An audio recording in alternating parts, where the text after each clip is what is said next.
What is going on, Casually FC? Welcome to another installment of the Casually Chelsea Show. Today, I'm accompanied by my awesome panel of Real Chris, Winter Surfer, Oliver, and Scott.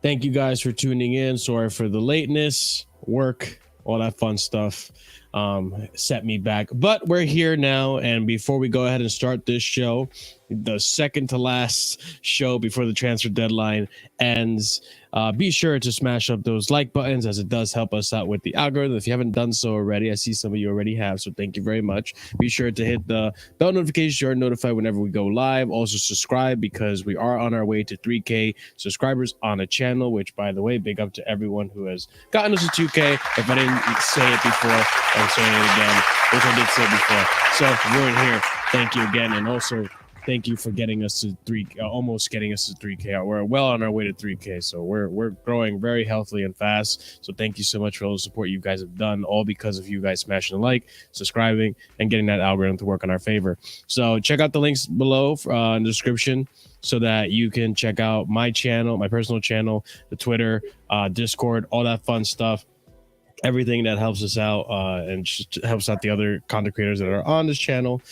Be sure to leave a comment down below. Let us know your thoughts on everything that we're going to be discussing today, or something that maybe we left out that maybe you should have. Let us know your thoughts down below. If something's making you mad while we're talking, maybe Scott saying something that makes you angry, which, Scott, I don't know if you read the comments in the last one. It was kind of funny. No, I didn't know. Let us know. Let us know down below. I'll tell you in a minute. And then, guys, be sure to check out our memberships. There's 4 different tiers starting at 99p. All of it helps us out. You get some awesome emojis that you guys can play around with in the chat, and we can go from there. And it does help out the channel tremendously. So before I'm going to pull up those comments for you in a minute, Scott, but let's go ahead and start off with this one, because I'm sure we have some comments regarding We're going to this. make Scott, hang on. We're going to make Scott read the comments like they read me. Like yeah. I'm going to just get an accumulation of like mean tweets for Scott, and we'll have him read it. Hey, listen. Most of us on the channel and in the subscriber base appreciate Scott. There's a far select few that don't. So let's go ahead and start off the show with this one, which I'm sure some of you have heard, and I didn't realize this was news, but then I figured out it was. So apparently Mike Dean was in a podcast called Upfront, and he came out with some truth. He came out and admitted some fault. So his quotes from the podcast: "I missed a stupid hair pull at Chelsea versus Tottenham, which was pathetic from my point of view," Dean told Upfront with Simon Jordan. "It's one of them where if I had my time again, what would I do? I'd send Anthony Taylor to the screen. I think I knew if I did send him to the screen, he'd cautioned both managers.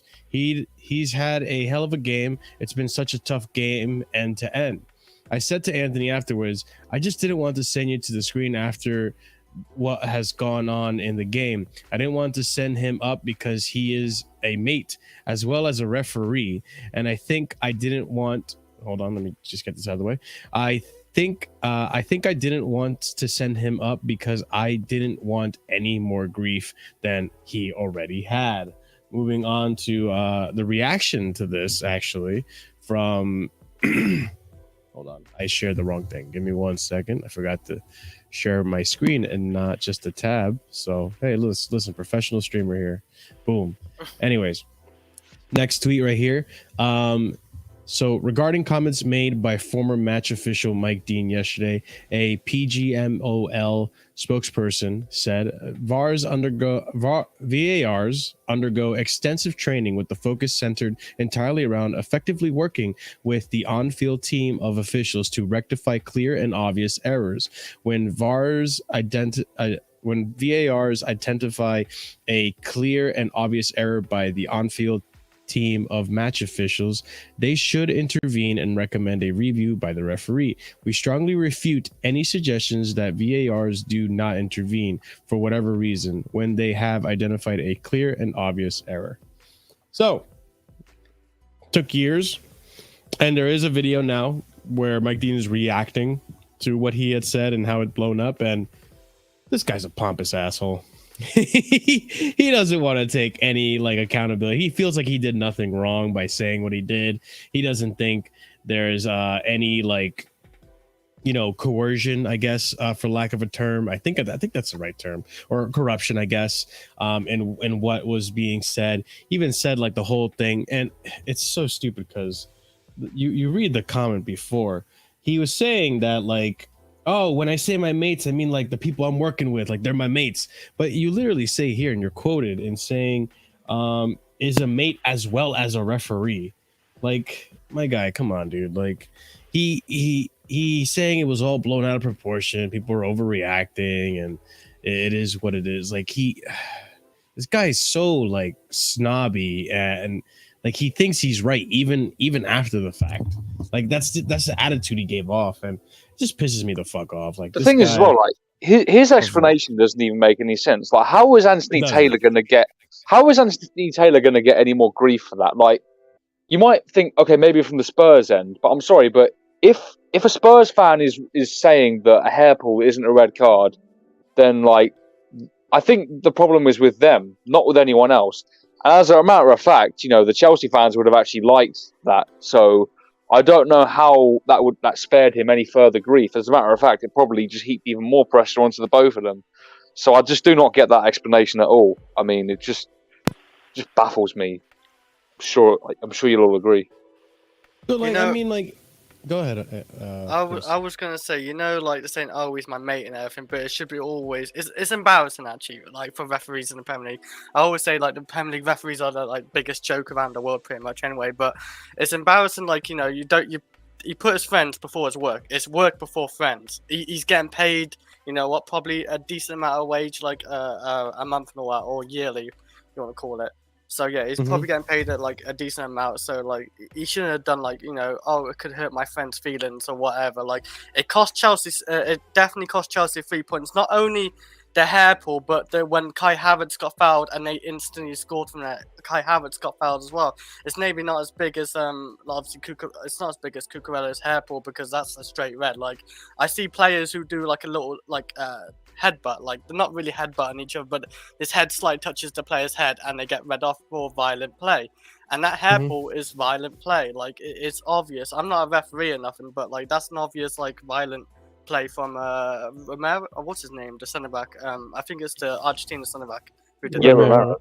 Yeah. So it's just it was embarrassing, and even Tuchel spoke out on it, and then he got in trouble for speaking out on it because it cost us points. He got fined and Conte didn't. Yeah, that's the thing as well. Like, it had so many ramifications. So, you know, Tuchel and Conte had their fines. I think I can't remember which one, but I think one of them had to serve like a game suspension. I think it was Conte.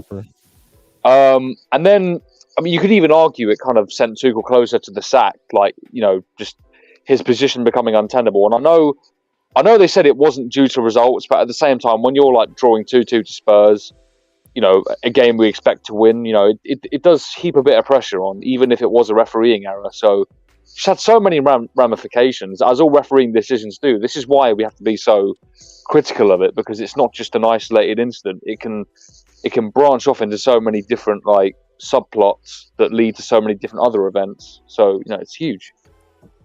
What doesn't make sense to me is that, like, how can you look at the situation and seeing how obvious it is and think that it's better to not tell the ref so that you can have the rest of the audience, the viewers, scrutinize that decision? Everyone can see it blatantly. There's a foul in the box. Everyone saw it.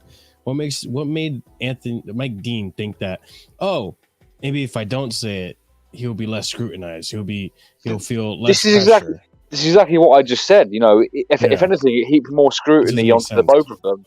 And if Anthony Taylor went to review that decision, there's not a soul on this earth that could have refuted the fact that a red card would have been the right decision had that gone through.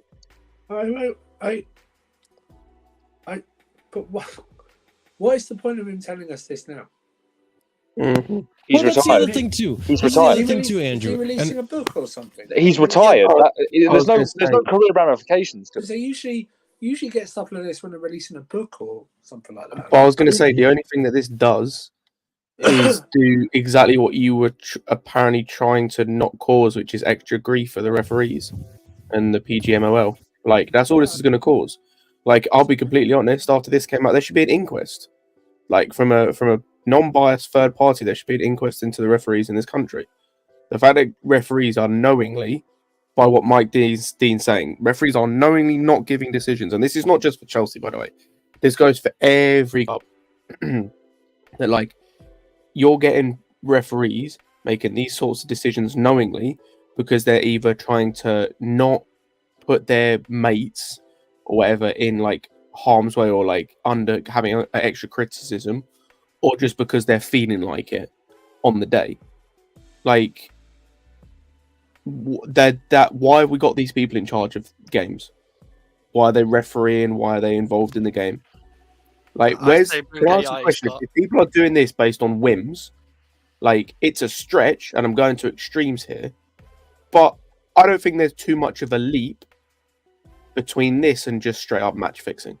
If you've got referees that are throwing games knowingly, by the way, like he said here, knowingly throwing games, knowingly choosing to not do a decision which can throw the result of a game. How big would you say the leap is just match fixing? We need robots who do the refereeing, like, you know, intelligent AI and everything, you know, so there's no bias and like, you know, the rules are the rules and everything like that. But you get it with humans, you know, it's a human error always. Like, I never really blame VAR, like, it's the people controlling it as well. Like, that's the main problem. VAR does a brilliant job as it is, but like, then when people are judging it and then seeing like the hairball, we don't want to tell the referee because it might hurt his feelings or whatever and make it look worse for him. The thing is, VAR's equipment. Like, unless the actual equipment itself goes wrong, VAR physically cannot be wrong. It cannot, like, yeah. The people that say VAR doesn't work, no, that's not true. Unless the cameras stop working, or the recording just corrupts, or the technology itself does not work, VAR itself cannot physically go wrong. The people that are, what goes wrong is the people using it. Like, I mentioned this before when the whole VAR topic came up like a year or two ago when it first came in. Go and watch the MLS and go and watch how they use it, and go and tell me how many decisions they fuck up on. Like, there'll be some, granted, because it's human error. Yeah. But there's literally, I watch the MLS a lot. I was watching highlights of the games over this weekend, and there are plenty of VAR calls, and more often than not, most of them are correct. I don't know. We need to hire different people then. That's MLS referees. That's not even that. As a farmers league. Yeah, not even that. Like, I think, you know, one thing I wanted to point out that, you know, Andrew had mentioned as to why he's doing this. I think Harris has this on the dot, and we've said this before, and now this leads me to believe that there's more truth to it. He wants to keep a public eye because he has a massive ego. How many times have we sat here and we're like, Anthony Taylor, Mike Dean is making this about themselves? How many times have we been at the end of that conversation after a horrible call on the weekend, whether it be West Ham, whether it be United, whether it be this game against Tottenham? How many times have these referees become the talk of the weekend over all the football that happened because of the terrible calls they make? It makes me think that this has to do with ego. The thing is that the joke of that is that when they do get the attention, you know, they call all these buzzwords, you know, oh, we're getting grief and abuse. And granted, they do get some abuse, but they just like try and play the victim all the time. And it's like, you know, you made this happen to yourself. You were the creator of this scenario. So, you know, you made your bed. You now have to lie in it. Mm-hmm. Yeah, so it's just like one of those scenarios now where it's like it seems like they just want the attention. They just want to keep doing this, even if it's negative press. Now people know who Mike Dean is. Now people know who Anthony Taylor is. Go ahead, Andrew. I just don't, unless he's got, like I said. So I was wondering whether he had a book coming out, because you usually say this sensationalized stuff when the book's coming out. But it's like, so now it goes down to, so wait, so who are you, and every VAR game he was on, who are you friends with? Let's take a look at that game. Because essentially you have influenced the games. Like, I know you're not meant to, like, in terms of, like, you're doing it for not getting a financial gain or anything, but, like, who are you friends with and who weren't you friends with? Do you know what I mean? It's like, have you not done this because you were friends with this guy? So that settled for a point. you VAR games have you affected championships, cup games? Have you affected? I don't know. That's what I mean. As Scott was saying, no, it's like, I mean, have you let yourself open to? It really questions the integrity of everything. Oh, pretty it much. does. I mean, Well, Andrew, we know for a fact. Sorry to interrupt. We know for a fact that they have influenced not necessarily championships or relegations. Got to go happen with Villa. What was it? Villa United, Sheffield United. Yeah. Villa should have been relegated. I mean, that was Hawkeye not working though. That was No, I know, but VAR was involved in that game, and they chose not to go to VAR. And it's one of those things of like, there could be a legit, like you mentioned, like the Hawkeye wasn't working. There could be a legitimate reason, like why that didn't go to VAR or whatever. But I think the point Andrew's trying to make is like these sorts of decisions bring, or this statement brings those decisions, and basically every VAR decision that's ever been made into a different light. It puts all of them in a different light because it's as I said, these guys. It shows that these guys will choose to protect themselves and their mates if they can help it, or they will choose to not make decisions based on however they're feeling that particular day. If they wake up on the wrong side of the bed, if their car doesn't work that morning, like that just shows these guys are just willing. Like they're basically making this shit up on the spot, basically. So does he have to go through now every game he was VAR now with Anthony Taylor? Does someone have to go through that? Say, well, it depends if there's an inquest. That's the thing. I mean, to be honest, there'll probably be some sort of like investigative person on like social media, or probably have a look through every single game they've actually done together and been like, "Oh, that was a weird call there." Maybe, but I don't think it will be anything official because the PM, the PGMOL, it's a boys' club. Like they just all rub each other's backs, and there's no scrutiny there. It's all like playing the victim. We've known this for years. It's just that now we're actually seeing like a first-hand example of someone from the inside actually revealing the mentality within there. But VAR has never been the issue. It's always the people running it. Mm-hmm. Never been. VAR is great. It's used what it's used for elsewhere. But this one, it's like, oh yeah, if you're friends, because you. How is him not helping Anthony Taylor make a correct decision going to upset his mate, or make people have a go at his mate?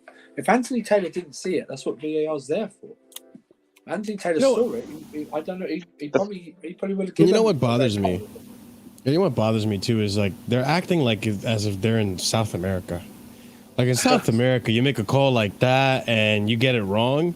The people are outside of your hotel throwing bottles. Like at least in the UK, the fan base there is a lot more civilized than in those other countries. Imagine if this was a referee in like an African, club, or a Saudi club. Like they're a lot less civil about those kind of things. They're much more passionate. We saw it much worse when it comes to Anthony Taylor after the Europa League final. Do you remember when he went through the airport and people were throwing chairs at him and throwing drinks, and that was a lot worse than what he would have gotten for that. Yeah. Exactly. So it's just like I was gonna say, remember when Chelsea played against Tottenham, and was it Alonso who got speared by lorries, and Tammy had to like point to the referee. It weren't Lloris. It was their backup, but it was Gallagher. Yeah, I don't know who the referee was, but like VAR like corrected that decision, and the referee somehow didn't see that one. That's like worse than the hairpull, I think, as well. Like not seeing that, because that was crazy not to see. I think it was Anthony Taylor, but at least he was the referee. But the thing is, at least the final outcome was we got our penalty. Nothing amounted from whatever Mike Dean was doing in that VAR room. But what's the difference there? I guess Mike Dean wasn't in the VAR then. I know Anthony Taylor was the referee, so Mike Dean surely wasn't the referee then. Not referee, VAR, like room referee, whatever, like you want to call it. So but also, it's weird. In the overall fixture, how does that help us or Tottenham? It doesn't help us. It's like I hate this now. This thing where they come out and say, yeah, well, they should have been given this and that. Like with the Man United Wolves game. It's like, oh, yeah, well, we should have given a penalty to Wolves. How does that help Wolves? They lost the game. How does that help? Like, in this instance with the Tottenham game, like that, shortly after that hair pull was when Kane had the equalizer. No, You guys remember? fine, but it's like, So that would have changed the tide of the game completely. Yeah. Yeah, it would have changed. You're right, but it's like whenever we all knew it was a mistake. Yeah. Like over a year later, we've been told it was a mistake, and it's like, well, how does that help us? You know what I mean? Grand scheme, it doesn't make any difference to us now, does it? You know. If anything, it harms, like we said, the integrity of the refs. I mean, the institution itself, the PMGOL, that they won't acknowledge that it's a mistake. You know, we saw their press release there where they denied anything, even though Mike Dean literally said it, and you know, but also, what was it? Oh, never mind. Actually, hang on. Yeah, but even if they do an inquest to it, he's retired. So yeah, you can't do. I mean, surely he can come under some sort of financial sanction for that. Like, surely there's a way, even though his career's over. I think he said in that interview at Sky too that after that decision was wrong, that he got like what, a 3-week suspension from games. Yeah, he got a 3-week. Thing. Ooh, man, 3 weeks. But it's complete. It's like I said, I don't know why. I don't even know why he bothered coming out and saying this. Yeah. The thing is, as well, though, I'm going to take a page out of Terry from the Football Terrace. Like, this won't change until, because, you know, after that game, you'll have had people looking at us and being like, "Hold that, Chelsea," you know, rivals saying, "Hold that, Chelsea," you know, all that, you know, stuff. They try and banter us with it, but in reality, this happens to everyone. And if we all banded together, like every single football fan in this country that actually has a platform, and even the ones that don't have platforms, just like do a protest or something, and actually make it pretty clear that this is unacceptable, because there's not been enough action taken from fans. If we made it clear enough, maybe something could be done, but there's just too much tribalism in the game for us to really make a difference. So that's the sad truth, ultimately. Yeah, I mean, it is what it is now. I mean, it's kind of wishful thinking to hope that the fans can get together against all this, like, you know, I don't want to say corruption, but like, I mean, it kind of is corruption in a sense. In the refereeing of the sport. The joke of it is, you know, we were willing to come together to do that Super League thing for killing the integrity of the sport. This is exactly that. This is killing the integrity of the sport, quite literally. And you know, but it's different rules apparently. I don't know. It's weird. Yeah, we'll see. We'll see if the fans of the sport of the Premier League can get together and do something about it. I think it'd be a breath of fresh air and maybe a wake up call for the FA and the refereeing. But I mean, we'll see. It's going to have to take something bigger, though. It's going to have to literally take someone. It's going to have to take a team losing a title on it. Yeah, because that hasn't happened yet. And when it does, I'm sure it will with the rate they're going at. That's all it's going to have to take. And then there's going to be some serious revolt. Yeah, we shall wait and see, because I'm sure this isn't the last time Mike Dean's going to say something and be in the spotlight again. Who knows? It might be Anthony Taylor next. So we'll move on to the next story, and we'll come back to this in the future if we ever have to come back to this. Maybe Anthony Taylor comes out and says, "I hate Chelsea."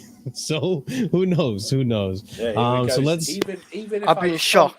Even if I was told to go to the screen and look at it, I would still not give a red card.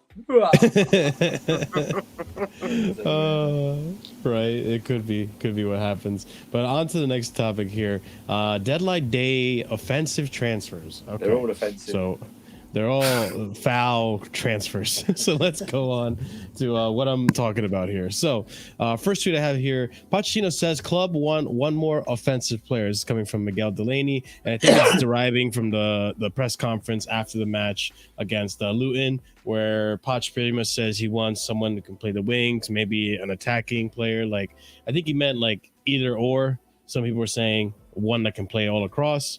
We'll see. So then Fabrizio Romano on Kick saying Chelsea is preparing negotiations for the next few days, but they prefer to work in silence behind the scenes, especially after what happened with Michael Elise. Fair enough. I mean, I think this season we did a pretty good job this transfer window, we did a pretty good job of keeping things under wraps, but let's continue on. So here we have some news on some of the players attacking attack-wise players, attack-oriented players, I should say. So Ivan Toney valued at 80 million pounds as Brentford get braced for January bids. Chelsea are amongst clubs keen on a January move for Ivan Toney. This is coming from Sammy Mockbell from Mail Sport. And we move on to another thing here in relation to the transfer of a player in an offensive third. Chelsea made a late move for Kudus, but he was set on West Ham. So anyone who's upset that we didn't make a move for Kudus, that we should have been in on, on that. Maybe we should have been on it more persistently, more early, and not leave it till the end. But I can understand both sides of it, and we can always elaborate on that in a minute. And then here we have latest tweet from BYS quoting Mail Sport. Emil Smith-Rowe, Rafinha, and Ferran Torres are on Chelsea's radar, according to Simon Jones. So there's a possibility, ladies and gents. Not sure how true this is, but there's a possibility we go in for one of these three last minute in the transfer window. We got 48 hours left to the transfer window, so a lot of things can happen. There's rumors going about. Fabrizio saying also Chelsea will be going in for another offensive player. I will find that in a minute, but guys, what do we think of, Kudus? What do we think of the price Brentford are putting on Ivan Toney or any of these three players that we're linked with? I mean, pick your poison. What do you want to talk about? All three of them stink. I don't want any three of them. Like Rafinha last season, he's a bit underwhelming. And he's primarily a right winger. I don't know if we really need him to push out Sterling off the right to the left. Smith Rowe, no thank you. I don't want that guy at all. Like, I don't know how much Arsenal charge for me either. That's another worrying. And Ferran Torres, I don't think he's done much for Barcelona. He's not even a starter for Barcelona either. Like, No, he's not. Unless it's like 20 million, we can see. I don't know how much I paid for him, but like 20 million. But I'm not a fan of that either. I'd rather like Sancho. We might mention Sancho too, but I'd rather Sancho over all three of them probably. But I don't want Sancho either. Like, it's not a lot of good choices right now. Kudos is the one I definitely wanted. Like, for 45 million euros to 50 million euros, that's a solid deal. That felt like. But yeah, like they all stink to me. I'm not sure if you guys actually like any. I might be wrong, but I have been wrong before. No, I agree. I'm a bit confused by reports. If we're working behind the scenes, how come people know these are on our radar? That's what I don't know, first of all. Second of all, let's not. I'm not saying anyone has, but let's not change history. Rafinha was very good at Leeds. When he was in the Premier League, he was very good at Leeds. I do question Rafinha signing like that Chris did. Is he going to play on the right? Is he going to play on the left? Or we're going to move Sterling to the left? Because Sterling's been absolutely brilliant on the right. I think Rafinha would stay on the right because what they did at Barcelona was they put Dembele on the left whenever he was fit. So they also said they were looking for someone who could play either wing and in the middle. When I'm looking at those three players, and only one of them can. The only one who do that is Smith Rowe. If Ferran Torres play, he can play striker, left wing, right wing. Can't play as a 10. No. Oh, if you're saying 10, then fair enough. Okay. Rafinha can't play as a 10.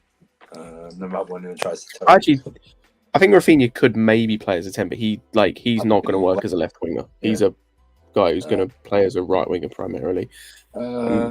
Smith Rowe, people are going about his injuries, but he was fit for nearly the entire second half of last season. He just didn't pick him. I don't know what it is. No idea why he's not picked him, because he had a very good and people went on about other players. He had a very good under-21s tournament in the Euros. I don't know. I know people are underwhelmed by this, but we are. We banned Kai Havertz. Yes, well, that's not a high bar. Ferran Torres. I watched him play for Barca and Spain, just doesn't do anything for me whatsoever. I could say the same about Rafinha as well, but I've seen Rafinha play for Leeds as well. So for me, it'd be if those are there and we were to go for any one of these three, it'd be flip of a coin between Smith Rowe and Rafinha for me. But You know, Me, I only want one of these three, and it doesn't even fit with what I want us to do. I don't rate Smith Rowe at all, like at all. Didn't rate him when he was playing. Don't rate him now when he's not playing. Ferran Torres, I agree with Andrew. I'm not moved by in any way. It's not even from Barca or Spain. It's from City. It's more of the fact of they saw him as a striker. They bought him when he came from Valencia. He was a winger, a right winger primarily, and they played him a little bit on the wing his first season, and then that second season they just played him as a striker and played Jesus on the wing. I think didn't he play?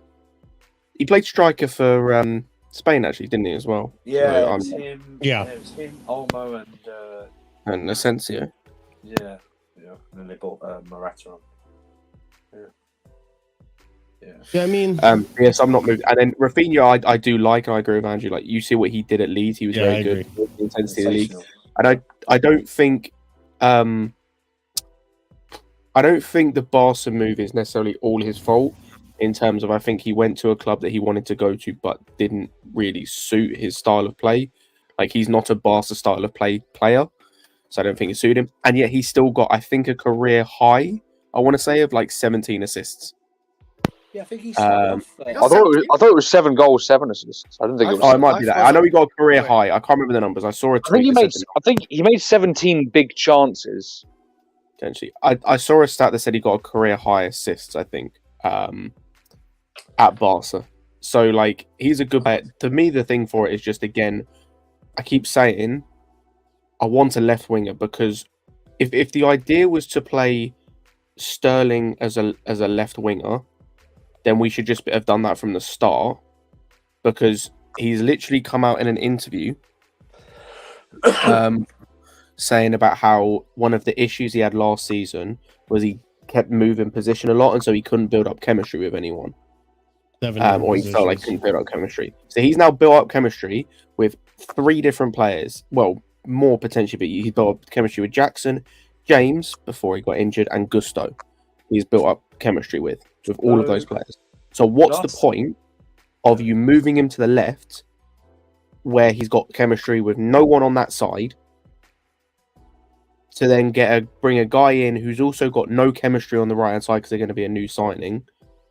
Like, if it's not broke, don't fix it. I'm thinking though. I know he said he can play all across the front 3. I'm thinking though he's more looking at number 10 left wing than right wing, because right wing we got Sterling, got Madueke, but then that'll destroy my whole argument if we sign Rafinha. So, I agree with you, Andrew. But all of the guys we're looking at signing, apart from Smith Rowe, which God help us if we sign him, and Cherki, but those links are dead. Everyone else is primarily a left winger. Sorry, a right winger. Yeah, so it doesn't. That's what's confusing me. But I looked up Rafinha's stats last season: 50 games, he got in all competitions, 10 goals and 12 assists. So it's pretty good. 22 goal involvements in 50 games. It's nearly one involvement in 2 games. So it's pretty good. Actually, if you want to, let me just go back. While you're doing that, by the way, there is another argument to this I want to bring up that I saw someone bring up on Twitter. Brendan Johnson's getting closer to Tottenham, by the way. Good. Also, I think the price that is quoted is still 50 mil because Brentford had an offer of 43.5 turned down. So no, thank you. Keep them as far away from this football club as possible. Yeah. But excuse me, an argument I saw on Twitter earlier from someone was that you might have, with all the situations going on, you might as well have kept Angelo, and I kind of agree because, like, I know there's the argument for experience, right? And I fully understand that. Yeah. But you have to have the right kind of experience. We saw with Koulibaly last season. He had experience. It was the wrong kind. Like, it didn't mean jack shit. His experience meant nothing. And we've seen like before as well with other players. Just because you have experience is not the be all and end all. You have to have the right kind of experience. And I don't think any of the guys we're looking at, Johnson, no experience in the top level apart from one season where I think he was okay at best. Smith Rowe, what experience has he really got? Again, a few seasons in the top flight doing basically nothing. Rafinha, Rafinha's got the most experience, quote unquote, in that entire list that we've looked at. and even then, his is what 2 seasons max, I think, isn't it? And even then, the question marks are why buy him when we've got Madueke as backup and Sterling Yeah. starting right? So, like, Yeah. So I like you just go back to it like if this is just a plan in terms of just to buy another young dude, like, or to buy guys like Smith Rowe, who I'm sorry, I just don't rate at all. Like that's such a terrible move. Like, there's a reason he's not starting at Arsenal. Yeah, there's got to be, because, like I said, there's a little. I think, let me just because like last season, It's not just the injury. I'll say, Andrew, it's not just the injuries. He doesn't start in midfield. Well, no, let's reverse it. Originally, he was playing on the wing, and then he got dropped for Martinelli, who has performed. Yeah. Then it was. I saw a report saying he was being tried as a number 8 to maybe play there, and instead they decided to buy Havertz and buy Rice, and Erdegaard's not being dropped, so he's like what, the 5th choice midfielder, potentially lower if you include El Neni and whatnot. So like that's such a dead move. That's a terrible move for me. So then, if that's the kind of guys we're looking at, and again, this is based on a lot of reports, so take this all with a pinch of salt. You might as well just get Angelo. I kind of get the argument for that. You are like, he showed a decent amount in pre-season that you could probably build on during the season. He's not getting game time in Strasbourg. That was a great move. Here's the thing: Smith Rowe's injury thing. Last thing on Transfer Market states groin surgery, and I put him out for 63 days up until the November 28th, 2022. So since then, he's not had any injuries. So it's got to be, I don't know what it is, whether it's a falling him out with Arteta, because I looked him in the under-21 tournament, because everyone's raving about other players. He's one of the standout players for England. So, but then again, why is it only now he's been linked away different clubs? No one else has come in. Well, who would he start ahead of at Arsenal, though? I mean, like, I know. I'm just saying. No. I'm just saying it's like he's been on the bench. He's not even been introduced as a sub. That's the thing. Right. Okay. You've got I think he could do a better job than Kai Havertz. Well, yeah, that's obvious, but it's only been like 3 games with Havertz. I'm talking about mostly like the second half of last season. But I'm hoping that this is more. These 3 right now are more of a smoke screen. I'm hoping, and Xavi's putting a good one, like a Pedro Mulhouse or a Cherki or something like that. I know there's reports coming out that we stepped away from the Barcola talks last week, but I don't know. I'm just hoping they're just a smoke screen for us. Did you see the reason for it? Actually, yeah. Let me pull this up right now. Actually, now that we're getting on this topic, right here, Barcola, he's officially off the table because of what you guys just said. Andre Santos. Let me read the tweet right here. Chelsea and Lyon discussed about Bradley Barcola last week, but he's currently not close to CFC. Understand Chelsea are considering different options as Olympic Lyon wanted Andre Santos on loan as part of the deal. Talks for Barcola stopped since Andre joined Nottingham Forest FC. I don't know how to feel about this one, because on one end I'm like, well, why didn't we just give him to Leon and we could have gotten Barcola? I understand. On the other end, like, do you want to, like, Scott, I'll ask you this. On the other end, though, do you want to send Santos on a Ligue 1 loan, or would you rather him have a Premier League loan? Like, I'm going to be honest with this. Like, Santos best. I don't care about the Ndidi thing that's happening. Oh, that's happening as well, by the way. They're getting Ndidi probably, so that's another midfielder he's got to compete with. Excuse me. Wait a second. I for me, like, Santos has to now, from the moment he gets into the team at Forest, best start every game from now to the end of the season for this to be at all worth it. Yeah. Like, otherwise, what was the point? Like, I understand Lyon are a bit of a mess at the start of the season. Like, they've not been great. But I'm looking at their team right on Wikipedia. They've got, like, at best, 2 midfielders he has to compete with. They've got a couple of others, but I would say if he ain't getting above them, then he ain't as good as we think he is. Because apart from that, they've got like 2 midfielders that start from consistently, or that would start from consistently. I mean, so he'd probably get game time there. Whereas at Nottingham Forest, like as Vic's, like they've got more than this. They've got, I think I looked the other day, and before he joined, they had 6 centre mids or 5 centre mids. He makes 6, and Didi makes 7. And I thought I saw reports today saying they might be looking at Fofana from Monaco, which would make 8. Yeah, they made a bid for Fofana, remember, Scott. So 8 midfielders, 8 centre midfielders for a team that plays as double pivot, for a team that plays a pair, not 3, a pair. They can't move on Freuler right now, apparently, from what I know too. But the main reason as to why I think this didn't happen is because they had to use a foreign international loan essentially on Lukaku to Roma, if I'm not mistaken. So they literally had to use basically Lukaku. Wait. No, apparently that's the final one. The final one we used on Lukaku, Scott. Wait, but the So international hang on, we loans, haven't got isn't that 5. only for 25 and higher? I swear it was 6. I thought it doesn't I count don't for know. the Like under-21s. from what I was hearing, apparently there's like we only had one more like international loan available. That's why like for example with what's his name, Chalobah. I don't know if you've gotten to him yet, but when you get to him, he has to actually go on a permanent now. He actually can't go on a loan. He actually has to be like a permanent thing for him to actually leave the club now. I know with Lukaku going now, which we will discuss, we have one left. But I thought I thought that only related to over 21s. I could have sworn that on the FIFA rules that we have. I thought the FIFA rules said that we have 7 spots, and yeah, it doesn't count if you're 21 or under, or if you're club trained. So the only 2 spots that are taken up are Kepa and Ziyech, as far as I'm aware. Hang on, I was going to say, bro, I think it's the international ones, not the regular ones, because I think we've got 8. Yeah, we get 8 international loans. We currently have 6. Lukaku makes 7. We have 1 left. So unless the plan is to loan out, I was gonna say, like, so the 8 we've got out are Kepa, Slonina, Ziyech, Charlie Webster, Ziyech, Fofana, and Angelo at the moment.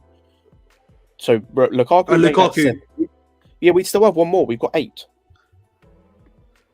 Why? Well, Why am I thinking? But then Cucurella, yeah, remember Cucurella, and then there's that's Cucurella. international though. That would be domestic loan. No, but that would be within the league. No, Cucurella. Yes, so you said international though. We're talking about Cucurella's domestic. Yeah. What if they are the Washington kid just signed as well? Yeah, that's what I was thinking. Washington. So, we don't know what's happening with What's Moreira. happening with him? So I think Moreira they're looking to keep. as well, right? He's meant to be under 21 material. Do you know what the problem is with all of this? We're hearing about a million different reports. Because I heard a report after Washington got signed that said that they may look to keep him instead of loaning him out. And then it was the same thing with Leslie. We all thought he was going out on loan. Now it looks like he's involved in the squad. Poch literally said that he probably going out on loan. Didn't he say that after one of the press conferences?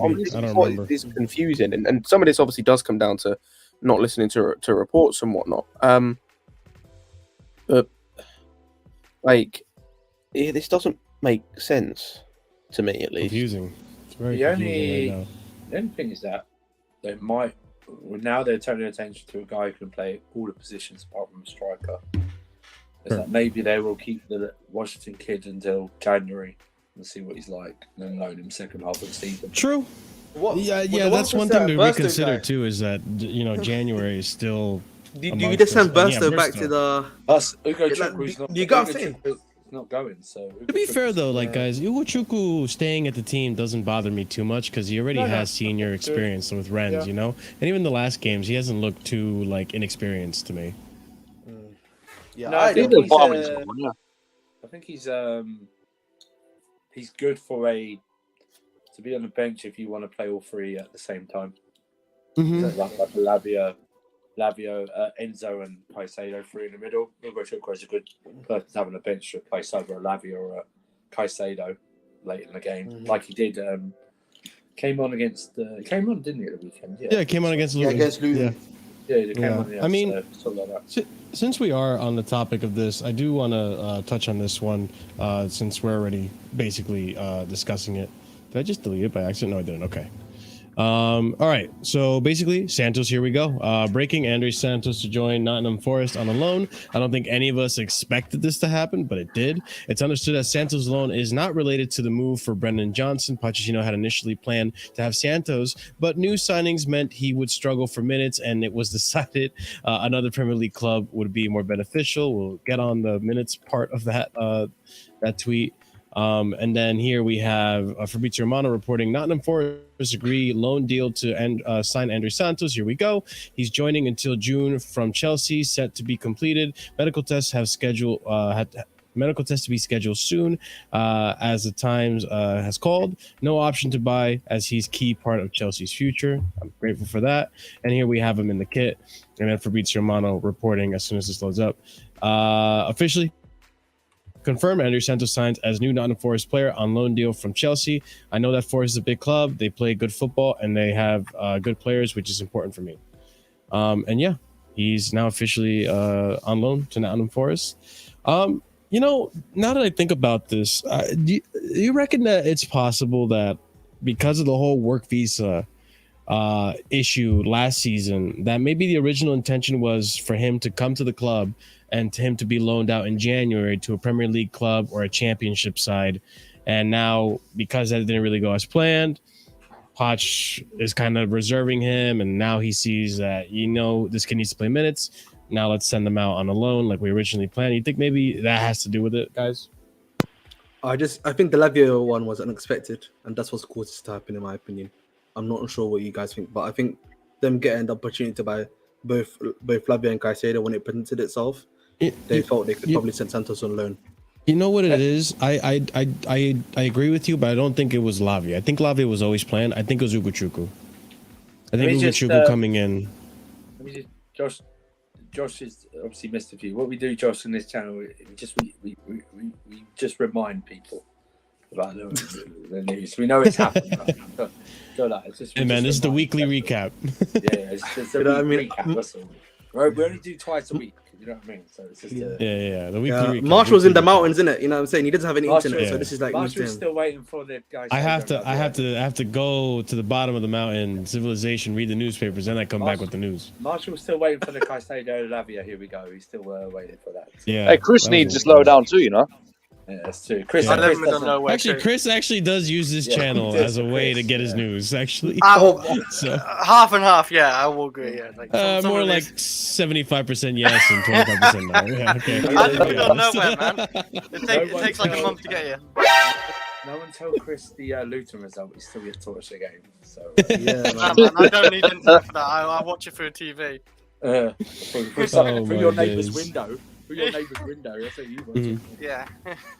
So I know Scott has expressed, you know, a little bit of annoyance towards this loan, considering the midfield that Santos is going to have to compete with Nottingham Forest, especially if indeed he's going to be joining.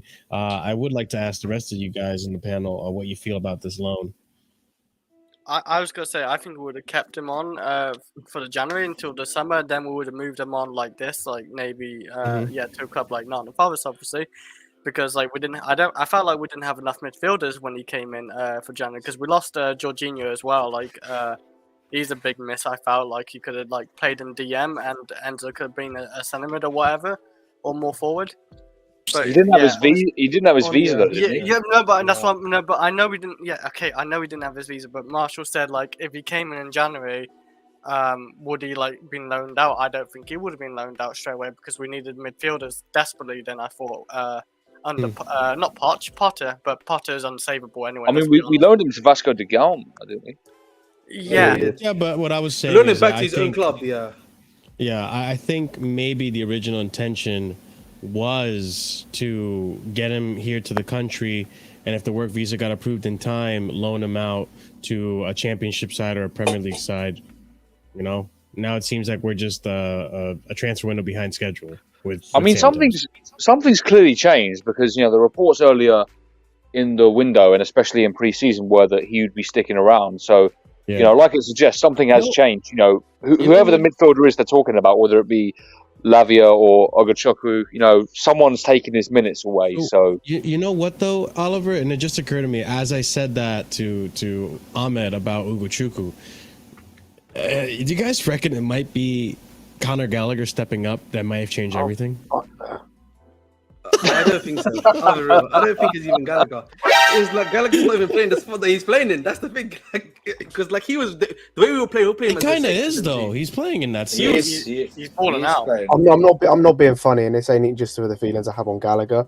Considering how high they've supposedly been on this kid since they signed him, if it took 3 games of Conor Gallagher performing the way he has done this season to change their tune on Santos, then they would never hire him in the first place, and they've got no fucking idea what they're doing. And that doesn't come from me.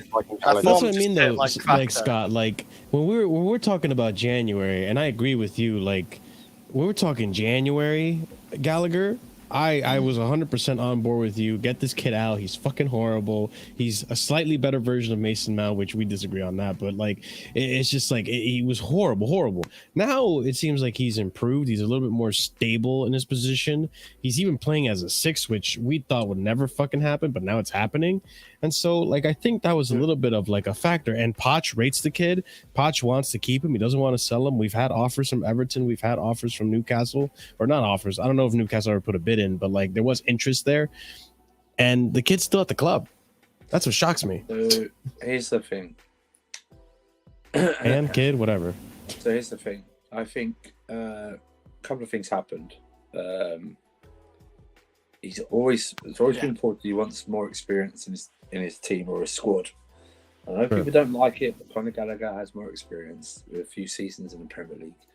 And he played generally well in a deeper role. If you push him further up front, he loses all brain cells. Or what's left up there. But he's been playing well, we cannot deny that.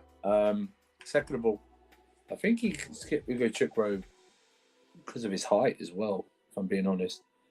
He always said that, you know, that's one of the reasons people said we bought Disassi is because of height reasons as well. I just think, I don't know. I think Andre Santos, I'm more worried about where he's gone on loan than actually on loan itself. Yeah, that's the same. If I'm being honest with you, I'm not. If this was that, if Poch changes plans for him, then yeah, he has every right to change his ideas and plans for him this season. If he thought, you know what, I could keep you around the squad, but you're not going to get enough minutes, it might not be good for his development. I don't know.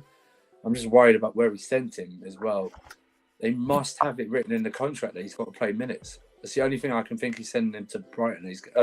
Forest, that he's got to play a certain number of games or minutes. Because otherwise it makes no sense. Right? There's no point. You might as well cut the loan. I'll be surprised if he's not playing a lot. I wouldn't be surprised if they'd cut the loan short in January. If he's not seeing a lot of minutes whatsoever. I remember they're also about to probably sign Callum Hudson-Odoi as well. That's a dumb move for them as well. Well, that's fine, but it gets him off our books. So maybe that I don't know. The conspiracy theory time. Maybe maybe it's like, we'll offer you this, just sign this guy as well. But I just think, whatever you think about it, Gallagher does a job. Unfortunately, what people might want to. I think Xavi, you've got to get over this, bro. He's going to be there. You've got to refocus. You can criticise his performance, is fine, but he's not going anywhere, Gallagher. Especially not this summer. Maybe next summer, but this summer he's not going anywhere, I think.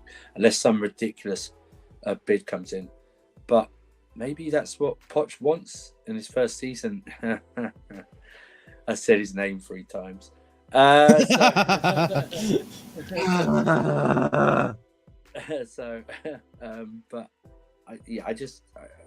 maybe this season he just wants that in more of a physical midfield and stuff like that. I don't know, but like I said, I'm more worried about where he's gone on loan than actually on loan. You guys hear me?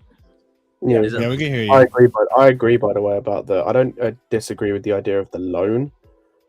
I disagree with where he's gone. Where he's gone for me is not a good move, considering the situation around there. Considering just the whole scenario of that club, they have an owner that, as has quite clearly been shown in his methods in the transfer window, likes to change things and doesn't. If things go badly this season, It would not surprise me if Steve Cooper is one of the first managers sacked. I'm not saying it's going to go bad. I'm just saying, right?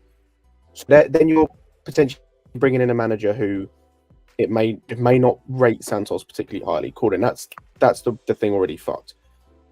He's going to a club where I've already stated there are going to be potentially 8 midfielders there. That's 7 other guys he has to compete with for 2 positions. Potentially 1, because I'll be real, if Ndidi and Fofana are going there, one of those 2 is starting. One of those 2 is starting. That is then going to be, 6, 7 other guys competing for 1 position. And I'll be real as well, with how Danilo played last season, and that's how he has started the season, would not be surprised if he continues playing. So that's the 2 central midfielder positions sorted. So he's at best 3rd choice midfielder. Then you got to think it's Nottingham Forest. They're going to be in a relegation fight. When's the chance going to come for him to really play? Also, we've seen what has happened with teams when they get in a relegation dogfight. They go to experience more often than not over youth. And I think their youngest centre midfielder. I could be wrong about that. I'll need to check. I'm fairly certain he's their youngest centre midfielder. What is likely to happen in this situation? He can't even play this weekend because he's playing us. Yeah. It's just, as I said, it's just, I agree with what you said, Andrew. It's the loan itself, like the loan move is not the worst thing. It's the club he's gone to. If he'd have gone to Lyon, absolutely fine with that. If he'd have gone to, let's just pick a name. Let's just say Brighton, banging, absolutely banging. That's why I say. That's why I say it's like I think Chelsea with these loans, apart from the ones that go to Strasbourg, probably have to say something in the contract where they have to play, because there's no point loaning like youngsters like Santos out. It's got to be somewhere where they have to play. They have to sign a contract where they have to guarantee them so many minutes or so many games or something like that for the loan to be effective. I will say Josh is. I do agree at a certain point. Just like, he has to. If we bigging him up so much, then we should have no fear really of him, playing well and getting into the Forest team. Of course, context is key, right? In all of this. Mm-hmm. But, I was going to say, Andrew, though, just to counter that point, I don't doubt his talent. I doubt the chance he's going to get. I've already stated Danilo, seemingly last season was trusted and did well. So he is either going to play in that front 3, or as we're seeing so far at the moment, he's been playing in midfield quite a bit for them so far. And then if they get Ndidi or Fofana, you'd imagine one of them is starting. And I'll be honest, we've said before, Santos, if you play him as a 6, might be limited. And it's quite clear from the way Danilo plays, seeing him a little bit, not that defensive. He's more of the offensive of the 2 midfielders. Yeah. What I'm trying to work out is just not from a talent perspective. I'm looking from a trust and a chances perspective. What Santos is going to have to do, which is difficult, I think, personally, at his age, is in the limited chances he's probably going to get to begin with, is have to light that team on fire. Oh, that's and that's my worry. I think he can. Well, Plus, Scott, he's still 18 though. Like, you feel me? If it don't work out, he just has to go on the next. We're covered. Like, to be honest, we're covered. Yeah. Xavi, I'm gonna be honest. I'm gonna be completely honest. I'm not about this sending him on about 1 million loans to wait till he's ready, sort of thing. I don't think that's going to be the case, though. That's my wishful thinking. So he's been on 1 loan. I understand it was for visa thing, but he's been on 1 loan. Yeah. It's now 2nd loan. If this doesn't work, he'll go on a 3rd loan next season. Who the fuck is this? I don't want to get to a point where we're talking about 4 or 5 loans in for this guy, and it's like we're still having questions. That is my worry. And go ahead. If they've sent him at 18 to a Premier League team, they obviously feel like he is good enough to play at that level, right? Because Casady obviously went to Leicester in the Championship, so obviously view him slightly higher, right? But yes, I don't know. I just feel like I do rate the kid, and I'm glad he's going to be getting game time. It's You know what we should. You know what? I'm thinking about it, Scott. Let's just wait and see. It's just like by January we'll know, right? Well, by January we'll know what this loan's going to be. Hopefully, whether he's played, I'd like to look back and see if he's playing a lot of minutes or not, barring any injuries, obviously. So, you know, but I think the way, I think everyone thought Santos was going to stay because they had it in their minds that I knew it was going we to all did as well. That somehow Gallagher, that everyone thought Gallagher was going to get sold, even though he was playing, and Ugo Chukwu was going to go on loan. But that's what I mean. You can never predict a manager's mind. You know what I mean? So if he gets a game in and he showed that he's more than competent, I feel like he would start. Like, you know what I mean? Like, yeah. No matter what's gonna happen, he's gonna have to play and he's gonna have to show his stuff. So yes, yeah. It's just the end of, like, to me, I'm not surprised that Santos was going on loan. I went to the Brighton game. I see the immense talent, but we signed Lavia and Caicedo, and we're keeping Leslie.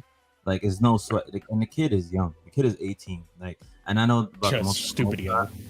So, like, I get you on your point there. I'm not worried either. You know what I mean? Like, look at Maatsen. Like, you know what I mean? Like, I think we built for that. Like, to have that person in place. All right, so if something happens to Leslie, all right, Santos coming real quick, coming for the season. You know what I mean?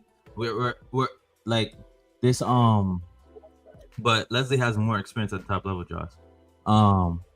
True. Goddamn. But yeah, he has 19-year-old. He has. Oh wait, but Santos does have experience with Vasco da Gama too. I mean, I think it's probably like what Andrew said. The height as well kind of plays a big factor because we do kind of lack height in that midfield, even though that's not the be all end all. He gives us something different in that profile. I just think like once Lavia gets off the ground running, it's gonna be Enzo, Caicedo, Lavia. Sometimes we may go with a 2, and Lavia is gonna be that third choice, and then it's gonna be Leslie. So I think Santos, it's a good loan. He goes and plays for Nottingham Forest. I feel like he's worth the talent to show.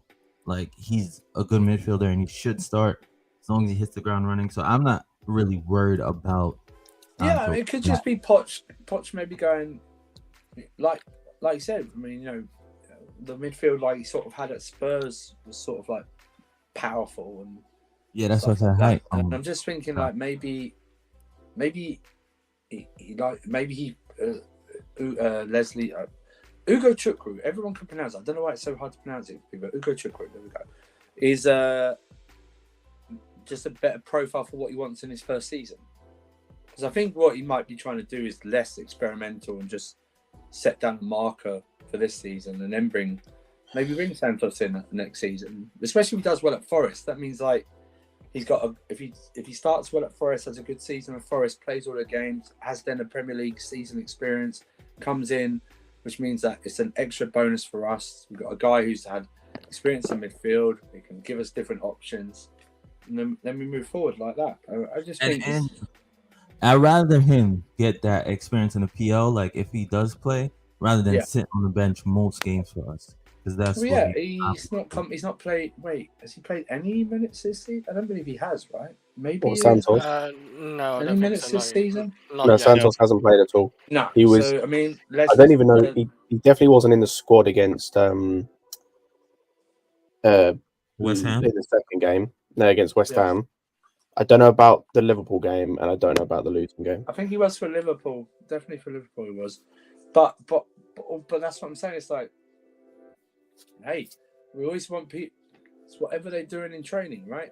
Maybe also, and like I said, maybe Poch is looking at Ugo Chukwu and going, "You fit more for me this first season because I'm going to have Lavia and Caicedo. I'm going to want to start playing them as soon as possible. They're going to probably be playing with Enzo as a free until Cucurella comes back in January or February or something like that.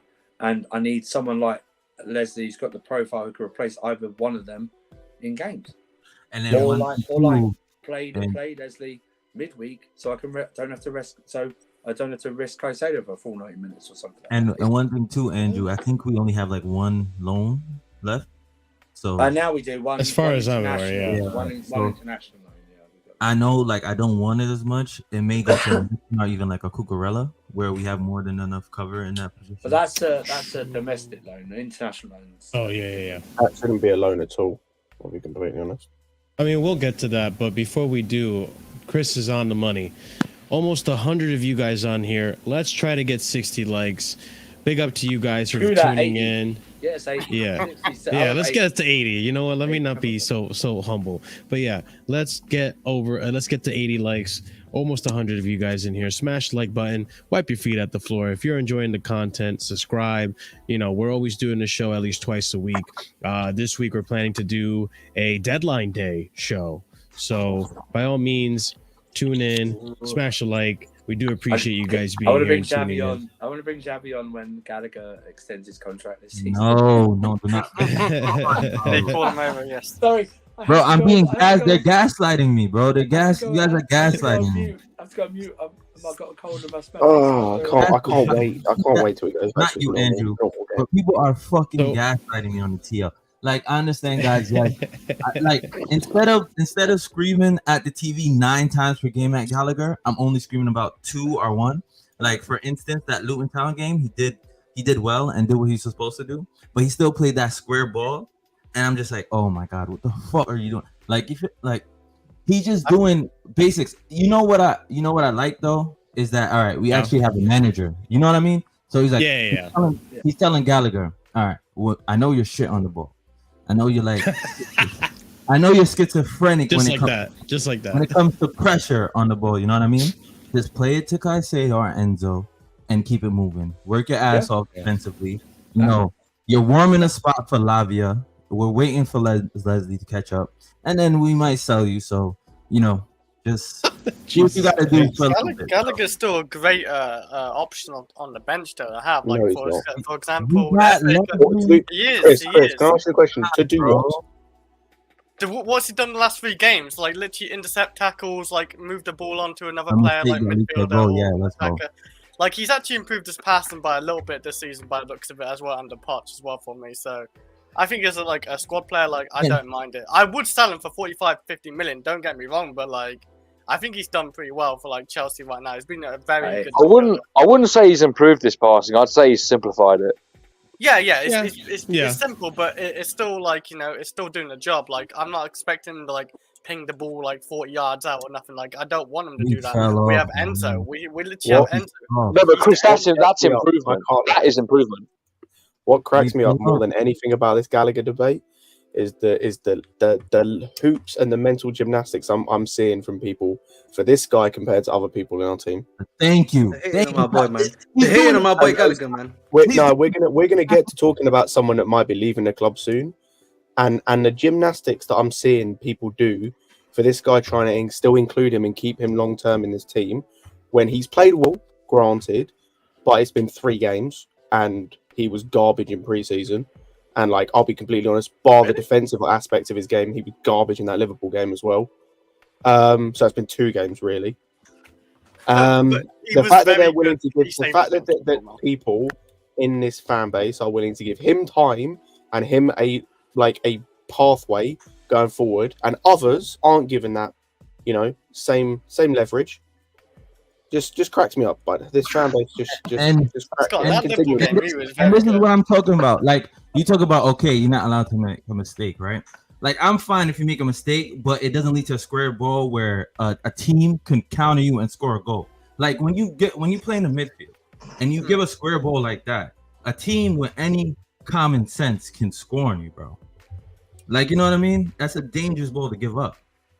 I agree. Like, you shouldn't be making mistakes, like, especially if you're a top team. You don't want to, like, you know, lose points and everything. But like, yeah, lucky you didn't get punished. Also, can I just ask, sorry, Addy. Why am I going to have a hard time swallowing? Man, me and Javi know that if we want to win the league, me and Javi know, by the way, and everyone on this panel and everyone in the fan base knows that if you want to win the league, Conor Gallagher is not it. So if our expectations as a club is to win the league, if our expectations is to win the league as a football club, then sooner or later Conor Gallagher is gone from this football club, at which point I will cheer and laugh in all your faces. I don't know, but like as a bench player, we can still win the league. What, Chris? Again, as a bench player, he's got legs to like come on like last 20 minutes, 30 minutes to help us out tackling, defending. Like, say if we're winning or something. Yo, you know what's funny too, Scott? these are the same people. If Sterling, We Sterling, seen James Milner. hold on, Chris, win the hold Premier on, League Chris, with hold on, Liverpool. Chris, Come on, hold on, like, Chris, hold on, act Chris. like it's like miles ahead. Yeah, James Milner's better than Conor Gallagher. You can say he's better, but he's not miles ahead. He's not. I beg to differ, my friend. I fucking beg to differ. I just listen. And this is why I want him gone. We don't even have this debate if he's not here. You know what I mean? It's like Mount, bro. It's like Mount. You wouldn't say that. I'm not gonna act like Gallagher. We're not starting now. No, please. Javi, that's what I'm saying. You have to like it or lump it. He's played well this season. He has played well this season. I love it. You just got to accept it. You just got to accept it. He's played well. Come on, I know you have more. Oh, you talking about Sterling, Andrew? Because I know you have more standards. I know you have more standards. Stop winding me up. I know you have more standards, bro. I know you got standards. No. The thing is this. Listen, do I think? Of course, I think Gallagher is an average player. But the thing is this. You hit it on the money. We have a coach who's giving him simple instructions. Okay. Fucking minerals, bro. And he is doing those simple instructions well. You cannot point at until he goes further up the field when he's not that talented. We all know that. But you have to admit that in all the games he's played well. Okay, he's played well. Let's have it right. So it is working. You know what I mean? You got to praise him and the manager for simplifying his.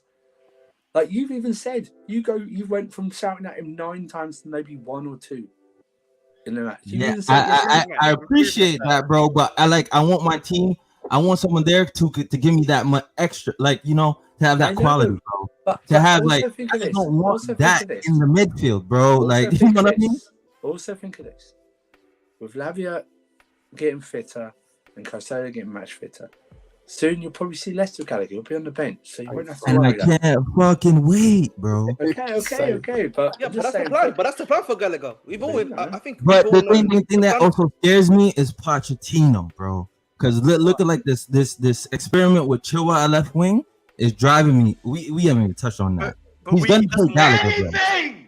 He doesn't want that. Yeah. The thing for me is Gallagher is that he wants another attacker at the left side. Sorry, I fully expect once Lavia is at full fitness and like you've got Caicedo and Enzo, that Gallagher's not gonna play, and that similarly to what Potter was doing to like a much better extent, you bring him over the last 20 minutes. No. You know, big son, guys? No, my friend. This is where you're wrong. Hang on. I've clocked it. This is where you're wrong, my friend. I'll tell you what he's going to do. All of a sudden, you're going to see, I know, Silva, Disasi, Cole will drop to the bench. Chilwell move to left back. Gallagher left wing, baby. Nah, if that happens, no. Gallagher left wing, my friend. I'm retiring my YouTube channel if that happens. I'm letting you know if that happens. If Gallagher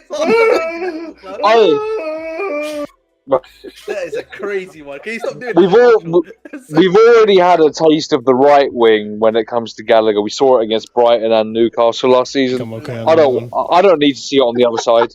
I don't think you don't want to see him pick the ball up, lift its head up and lock that perfectly weighted. Hey man, I can't lie to you, man. You know what, Scott, give me some alcohol, maybe. You know what it is, Oliver, bro, yeah? You remember against Crystal Palace, he cut in on his right foot, you know, little shot, you never know, man. We had a good weekend. We won against Newton. Come on, guys. Don't ruin my mood. We won against Newton. Come on, guys. Let's move. The only thing I can understand him being left wing is... You're only joking, man. That's all, bro, Javi. I need therapy. You guys are gaslighting me, bro. You guys are gaslighting. Do you know on AFT watch-alongs during the international breaks of World Cup? I watched that after this weekend. Now. You know Lee Judges, right? Yeah. He never cheers when Kane scores because he's Spurs player. Yeah. I have a vision of Xavi, right? What would happen? This is purely theoretical, right? We're in a final, or we're going to win the league or something, and Gallagher scores the winner. Xavi wouldn't celebrate.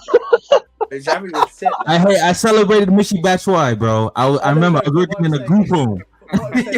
Because you don't like Gallagher so much, you'd restrain yourself in your chair like that, and there'd be claw marks of where your chair is, wherever it is, because you refuse to celebrate Gallagher. And then Xavi comes on the stream the next day. I prefer really not to speak. If I speak, not moved. Not moved. On a serious note, going back to what you said, Andrew, I am actually like impressed that he's improved his play. Like, it's more than we saw from Mount. I'll say that much. Like, it shows a better attitude. Like, I'll give that much. It just, like I said earlier, the copium from people, like, when it comes to him compared to other players, cracks me the fuck up. As I said, we'll get to someone that, like, the same level of copium and the same level of backing isn't given for, despite the fact they're in the same position. In fact, you'd argue the other one was in a worse position, seeing he had less game time last season. But as I said, like, I'm glad he's improved, but the complete 180 I've seen from people on this guy is unreal. Unreal. You know what bothers me as well is when, like, it's not just Gallagher. It's like the whole English philosophy and what they stand for.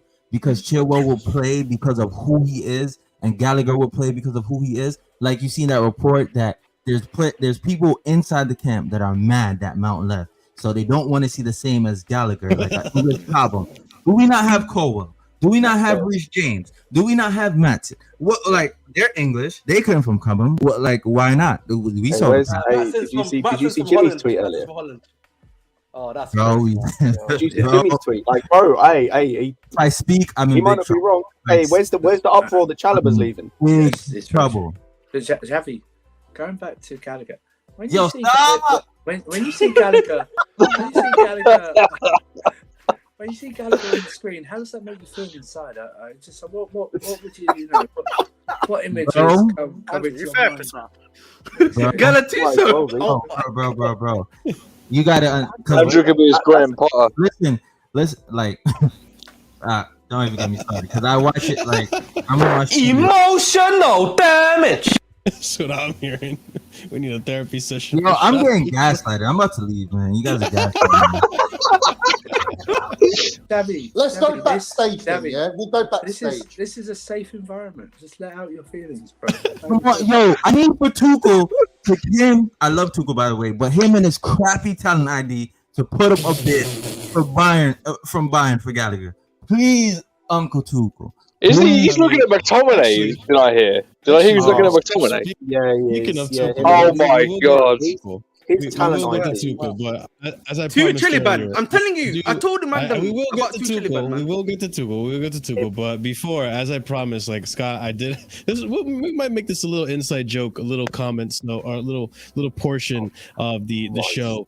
Hey, if you got to this point in the stream or the playback, leave a comment down below. This is going to be the mean comments with Scott's segment of the show. And then listen, Marshall, they talk about this distant covered. You guys know you don't have to run in like the mean. Who's that mean guy? You don't have to run all over the pitch just to be a good ball with him. You know you could be. But Gallagher doesn't even do that. Gallagher stays in position pretty well. We'll move on. We're moving on. Marshall, just quickly, if you haven't done channel, but there's some news that came out of him recently that I put in the We will. We're getting there right now, actually. It's in a private chat for you. Some new news came out. I'll read it right now in a minute. But hang on. Sorry. Could you Oh, he's actually left. Oh my! Wait, scared him away with that Gallagher picture, man. Wait, come back, Xavi. I wanted to. Oh, get that motherfucker off my screen. Oh my god, he's man. back. He's back. Motherfucker. I got him. Why is there two of him? Is there? Oh. That's a Gallagher stand happening. I need that Gallagher picture. Okay. Scott, I guess you tell me what you think about this one. Can't take someone like Scott seriously when all he does is moan in that arrogant, know-it-all, backseat driving tone of his. Who can take someone seriously who has doubts about the manager of 6 weeks after 2 comp games and 3 big injuries from main team players? Sincerely, Scott, reflect. Just ignore that dumbass comment, man. Reflect, Scott. I can't even remember what the fuck I said that stream. I'll be honest about. No, I think I remember you were and reasonably so. You were having doubts about Poch because of the formations he was playing and the substitutions, the timing of it all. Potentially, like, Our fan base is something different. Like our fan base, it's not even. It's not even our fan base. Actually, I'm saying it with Arsenal fans as well. Like, I don't understand how you can't criticize people anymore. Like, if you criticize, it's hate and fuck off. Yeah, you're a hater. Okay, let's go on to the next topic that I have here for you guys. Tuchel wants Chalobah. We were just talking about the good old Tuchel's talent ID, but I don't blame this one because Tuchel did rate Chalobah when he was at the club quite a bit, gave him his debut and all that. So let's read about this. So first tweet I have here: Nottingham Forest have become the latest club to show interest in Chelsea defender Trevor Chalobah, but he isn't keen on the move. This is coming from Footy Insider. Then we go on to the next tweet. Breaking: Bayern Munich discussed Trevor Chalobah internally. Tuchel is a big fan, but the transfer is difficult. Then we have Trevor Chalobah wants to join Bayern Munich and reunite with Thomas Tuchel. Bayern wants a loan deal, while Chelsea prefers to sell the defender. Chalobah is currently injured, making the situation difficult. And Thomas Tuchel wants to sign Trevor Chalobah on a permanent deal. Negotiations are progressing. That was as of earlier today. And then we have more latest news. Fabrizio Romano here reporting. Understand, Bayern have now formally approached Chelsea to start talks for Trevor Chalobah deal. The told Chelsea rejected loan proposal as they insist on permanent transfer. Talks continue in order to make final decisions soon. Inter wait for answers on Pavard deal. We have here two very recent tweets. Tuchel spoke to Chalobah today. Bayern pushing for loan plus option. Chelsea want a permanent deal. And then the latest tweet. Things are happening for Chalobah. In the next 12 to 15 hours, things will be clear. Chelsea told Bayern an obligation or straight purchase or no deal. Coming from Fabrizio on YouTube. I mean, we already discussed why they don't want the loan. We only have one international loan left. I'm sure there's other players that they might want to loan out. They already had a bite the bullet on Lukaku, which we will discuss after this. But, boys, I mean, it makes sense Tuchel wants him. It makes sense Tuchel wants him. Tuchel does like him. I think the reason why they're going for Chalobah, if I'm not mistaken, is because Pavard is going to Inter. I think they've got like a deal with for 30 plus 2 million. I also listen, man, I hate to say it, I've got a sneaky feeling that he really wants to play a back three at Bayern. I've said this before, man. He really wants to play back three. Like, I can just genuinely see it happening. But the thing about Bayern is because they have like a philosophy of like 4-2-3-1. They're not going to allow him to break it necessarily unless, like, you know, he can basically prove that Upamecano, Mr. Bozo himself, and then, you know, Delict, another Bozo, you know, who has one every now and then, you know, unless he can prove that to happen. That's why I think Chalobah's being brought in to almost become like the back three guy on the right hand side, essentially. So if it happens, I think a deal for 30 million for Chalobah should be like 25 plus 5, or like just 30 million in total. I think we can get a good deal for Chalobah. I mean, I feel sorry for Chalobah too, but at the end of the day, it's like he's a good player, but is he better than the Sassy? That's up in the air. You could say they're about the same. Is he better than? I'll be completely honest. I don't think the Sassy's been.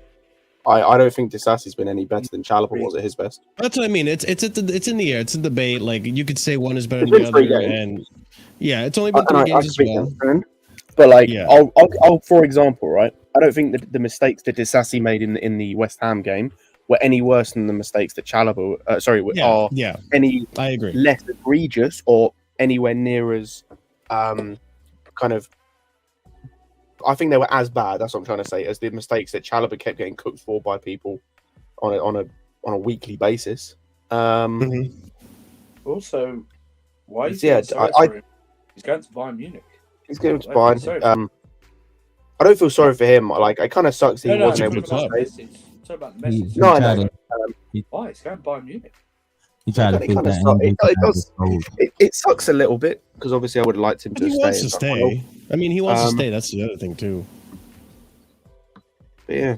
Back to what I was saying. Like, is he gonna get over Fofana? I don't think so. Is he gonna get over Levi Colwill? Don't think that's happening. Obviously not over Thiago Silva. Badiashile, we've seen. I think most of us would agree he's a better defender than Chalobah. Yes.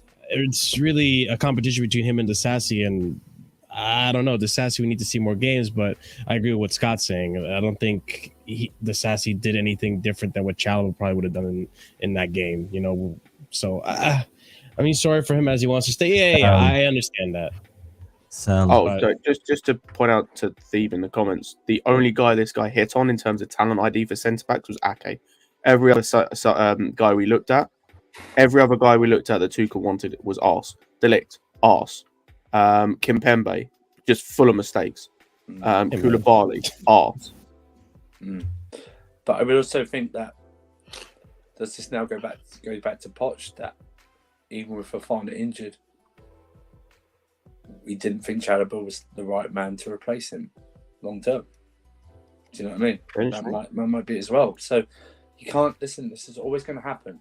A new manager comes in, doesn't fancy the players that you do. It happens all the time. Do you know what I mean? It's like when Jose came in the second stint around and dropped Mata, two-time player of the year for 2 years straight, had a 53 GNA season beforehand. Oh, that hurt me, man. I know. You know it is, man. Javi may not like Gallagher, but Poch likes Gallagher. That's why he's there. That's what I'm saying.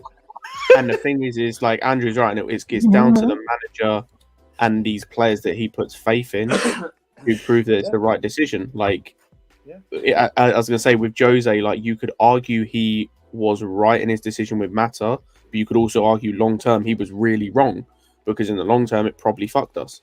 Short term it was good because we won the trophy and everything, but you could argue long term it fucked us because we were then worse in that position.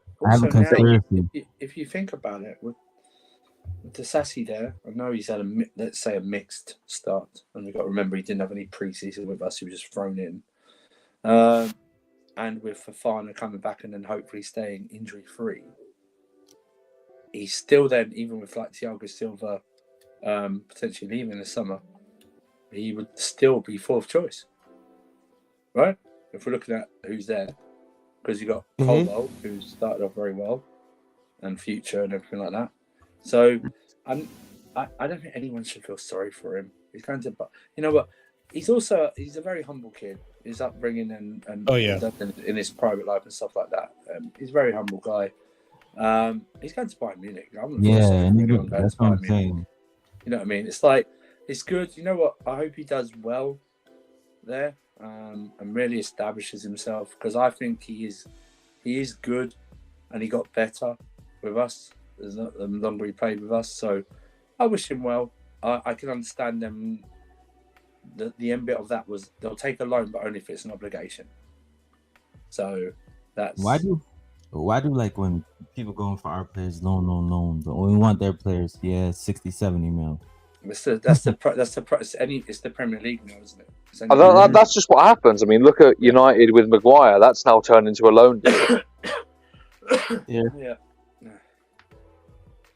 I'll tell you what though, with this Chalobah thing though, I'm quite interested that he is keen on a reunion with Tuchel, because like as much as Tuchel did give him his Premier League and Chelsea senior debut, there were points throughout the 21-22 season where I felt like he should have played more and he didn't. Like, I remember there are a few times where Christensen was obviously clearly had one foot out of the door based on his performances and the reports as well. Yet he consistently played over Chalobah when you could argue maybe Trevor deserved an opportunity there. So it's a bit interesting. I thought maybe, and there were reports as well in that mad Tuchel summer when the new ownership came in.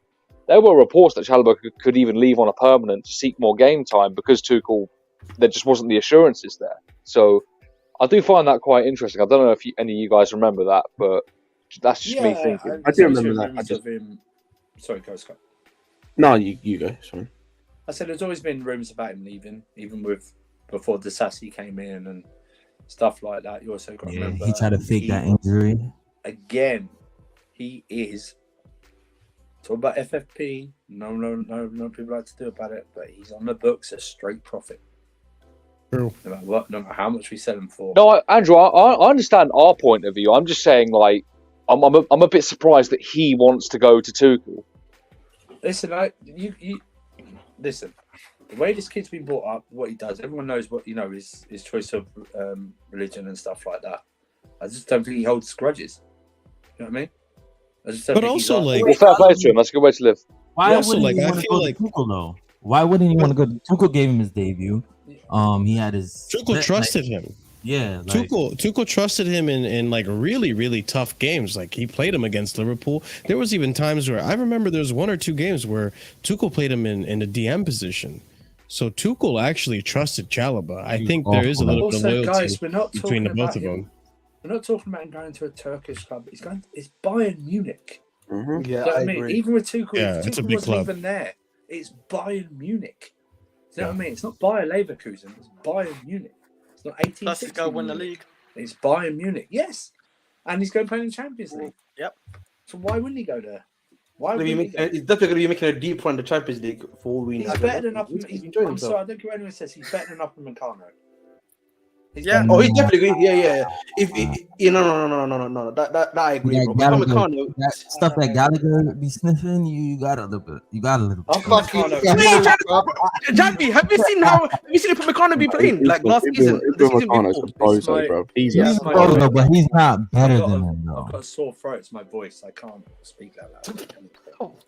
So sorry about that. But yeah, he's better than Upamecano. Bro, he's not better is than crap. Upamecano is crap. You know what? Yeah, Javi. I agree that he has bozo moments, but he's not crap. Oh no, but the thing, Javi, is I think at RB Leipzig, if you said if he was at RB Leipzig and he didn't have these bozo moments, I would have agreed with you. But since he's come to Bayern, Upamecano has like had a considerable drop off to where he was. Ahmed, even when he was at RB Leipzig, because I remember I can't remember how reliable they were. That we were linked to him a few times, and everyone said he was rash at that time. And he still is. Yeah. So I don't know how much has actually changed. Honestly, I just don't rate him that high. Konate was always the better defender. He's just more injury prone. That's what it is. Exactly. I saw this guy, and when I preface this, I know it's Alfie. I know it's Erling Haaland, but Erling Haaland phased through this guy like he wasn't there in that poker cup final, that Dortmund one. He is horrendous. He is rubbish. He makes De Ligt look competent, and he's not that good either. So I'm not surprised. But I'm not surprised he wants to go to Bayern Munich, win titles, go compete in the Champions League, and have a good time. It's Bayern Munich. You know what I want to give him like a 17th. What is the league called in a row?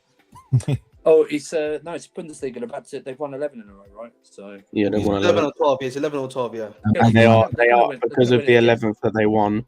They are, if you take what was the Bundesliga, or I think it was still called the Bundes, they are the most successful German team ever when it comes to league history. And they just added Harry Kane, so they're going to win it this time. So you know what I mean. Kane is scoring for fun there, man. They're going to win for the next 3 seasons at least. So I don't see any team there playing like a low block. I watch the Bundesliga because they don't. They don't play. It's all highline attacking football, bro. Their backline is on the halfway all the time. That's why a lot of players be looking extra good, and then when they move abroad, it's like shit. Yeah, they play high lines and they sell their best players. It's just there's no sustainability there whatsoever, apart from just making profits. There's no ambition in that league besides Bayern. Have you guys talked about this Chilwell left wing thing?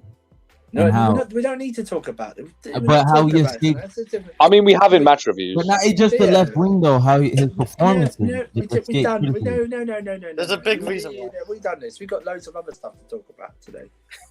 All right. I mean, hold on. I just talk about Gallagher. Talk about Gallagher. Play Gallagher left wing if you like, though, and see if you don't like Chilwell.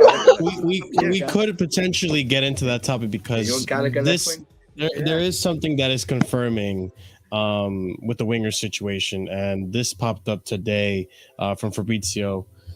So now there's more confirmation because people kept thinking for whatever reason that we're going in for Cherki just because the Barcola thing wasn't working out. Let's touch on this real quick. Fabrizio reporting here. Cherki and Chelsea is quiet. No negotiations on player or club side as of today. Chelsea looking at different players. This is coming from Fabrizio Romano on YouTube earlier within the last hour, actually. So, I mean, I'm not saying Cherki was going to play the left. Actually, he could play the left wing. But, I mean, it puts into more curiosity what's going to happen with our attacking situation. If Mauricio trusts Maatsen and Mudryk to play that left wing, which it looks like he doesn't, which is why he's putting Chilwell in that position and then shifting Levi Kolo to the left back. But I mean, are you guys really annoyed about the Cherki not happening? Because as of now, we know that's an attitude thing. I think he just doesn't have the discipline to train. I don't think it's the attitude thing. I think it's maybe more. I think it's maybe more. It's going in what he wants. Maybe he doesn't see him as the athletic type. You know what I mean? Yeah, I just stuff like that. I think it's more like that. I'm sad, Jack. We're not going to be able to get Jack yet. You guys know I'm a big fan of his. I'll still watch him when I'm watching Leon, but it is. And then maybe it's Poch's input as well that he wants someone probably with PL experience or something like that. Yeah, I think there's an underlying reason why we're not going for him. There's like key. It is off the ball work. I'm pretty sure he doesn't do too much off the ball. I mean, the thing is, if Poch wants Premier League experience, that's fair. Don't give me Emil Smith Rowe and Brennan Johnson. If I see Emil Smith Rowe at this football club, I don't know if you spoke about Emil Smith Rowe. Yeah, we did. Wallahi, I'm swinging. I'm letting you know. Let's go backstage then, yeah? We'll go backstage. He's got 3 years left in his deal. That was too loud. He's got 3 years left in his deal. So they're going to command a fee of at least £50 million for him. So we are not. If we go for him or Ferran Torres, we all know it's going to be Eze. Yeah. It's going to be Eze. 75 million. Eze. He's 75. Eze. After we're going to go back to them. I'm just guessing. I think that bridge is burnt, Andrew. You guys think Eze could play Nintendo? Honestly, I think so. Yeah, it's gonna be. I feel like this Rafinha stuff just came. It's not come out of nowhere because Barcelona need to balance some books again. So that's why I actually think that one of Ferran Torres might actually happen. Honestly, I'm better about Rafinha. I'm not gonna lie. What if I like him as a player, but I'm telling you right now, man, it might be really Ferran Torres or Rafinha right now because they need money. But I mean, what if it's like another like Nico Jackson type signing where we don't know nothing about? Well, it might be Yeremy Pino. Yeah, well, why not? It might be Yeremy Pino. He's one that I discussed about that used to be his teammate at good wine, that. For them. You don't know who Yeremy Pino? He's literally. But yeah, I would rather go and get like just some, lack of a better term, random person we don't really know of, rather than these guys I'm hearing, rather than Smith Rowe. Even like I'll be real, I'm not paying 75 for Eze. Maybe it's just I'm not paying 75 for Eze. That's fucking insane. And Joel's right.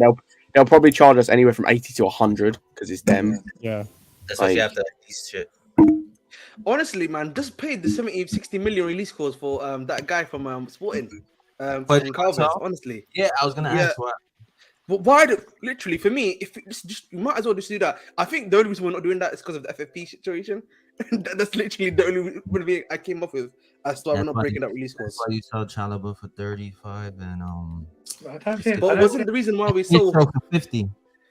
But isn't the reason why we sold both trying to sell Javi, not both Chalobah and Lewis Hall to balance the books for Caicedo and Lavia. Like I thought that was the reason why. But then you sell Chalobah and Hudson-Odoi. That could bring you nearly 50 million in. That's like 8 million though. Over 40 million possibly. Yeah. Especially if you sell Chalobah. So that's another thing. So it really balances that out. I mean, I would. I don't know. That's why I'm a bit confused by the stories today. Oh, Chelsea or last couple of days, Chelsea are really working in silence, but then everyone knows who's on our radar. Which makes me makes me think that all these names are just a smokescreen. Possibly. Yeah, I agree. Maybe and then the good thing is that to either someone or no one. Someone else or no one. No one's a big possibility, by the way. And that's the good thing that it's all over Friday. Yeah, honestly, bro, I can't lie to you. I can't see Chilwell nothing. Please, man, I'm sorry. I can't. Still, please, man. We're playing Mudryk there. Like, obviously, we don't get another winger. Oh my! I don't even want to see. I don't even want to see Mudryk. Mudryk, not much. Who do we have, guys? No one. That's the point. That's the issue. That's the issue we have, and that's where we're at with as a team.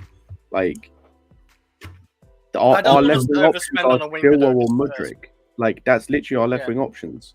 It's I just would my like to see opinion. Maatsen I there. really don't. I would like to see Maatsen there, but I really don't think Poch rates neither Mudryk or Madueke. I really don't think he rates them like that. I forgot about Madueke. From what I heard, I don't know if it's a rate thing. if I'm not mistaken, from what I was hearing from Tottenham, like I knew apparently he didn't rate him.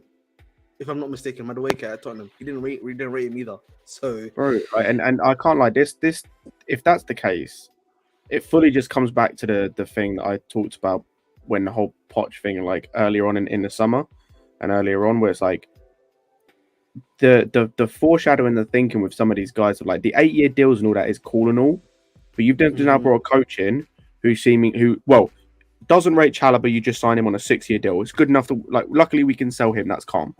Yeah. Just sign Hall to a new 6+ 1 year deal and then loan him with an obligation to buy, so he's gone because he clearly didn't rate him that highly, and you were able to get a good deal. So that's fair enough.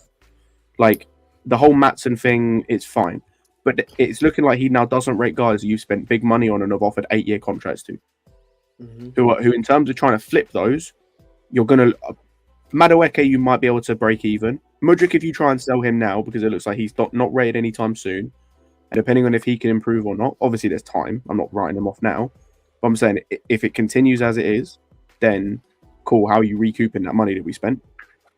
Maybe Friday it's a loan move, obligation to buy for Cravadonna. That's what's going to happen on Friday. Oh, if that happens, fam. 10:59 p.m. I'm already hearing the streets are saying. I'm hearing the streets are saying for Joao Felix. They need to let go, man. Joao Felix is happening, lads. If that's the case, I'm gonna blow up them streets. That's what's gonna happen. Oh my God, Jesus! Wait. Whoa! Whoa! Fucking you know what? Actually, don't repeat this. Evacuate. If you live on those streets, evacuate your houses. If you live on those streets, if we sign Joao Felix, okay? You sign Joao Felix. If we sign Joao Felix after being told that Poch wants a hard worker, then I don't know what I'm going to do, because all the fetishes of Joao Felix fetishes will come out like they have been doing throughout the summer. We do this.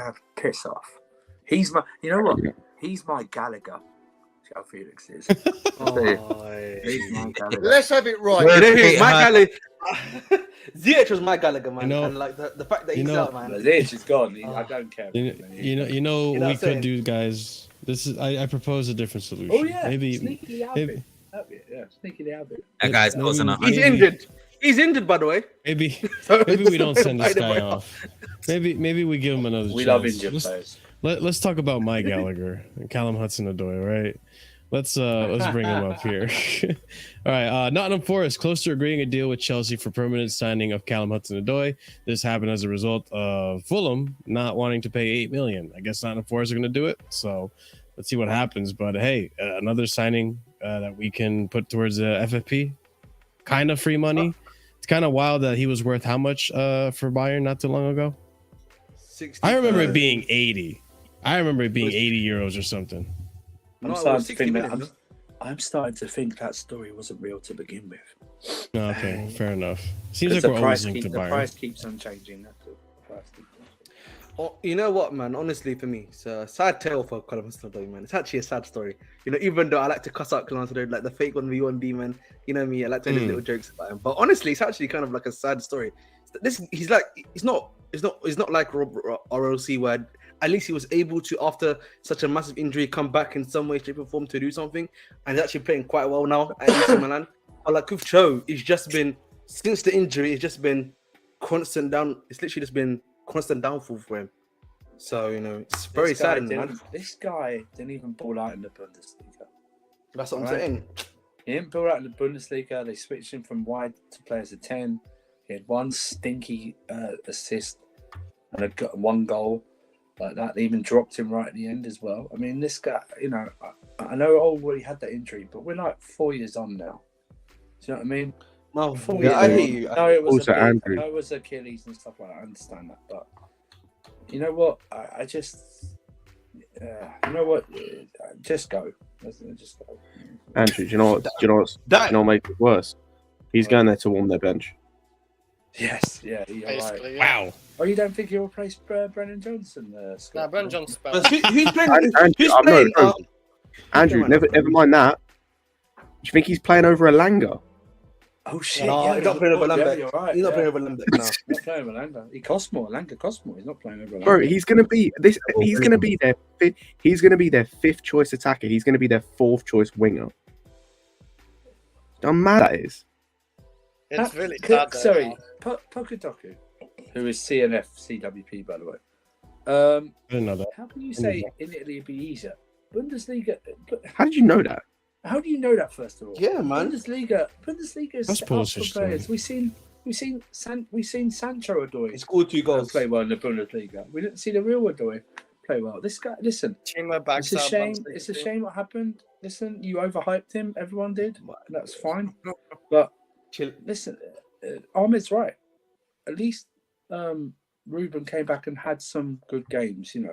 Ish. He actually he found a way to play. So but that's the thing. Like that, saying what you want, he wasn't like his prime old self, but there was still like a shell of something that he could use, if that makes sense.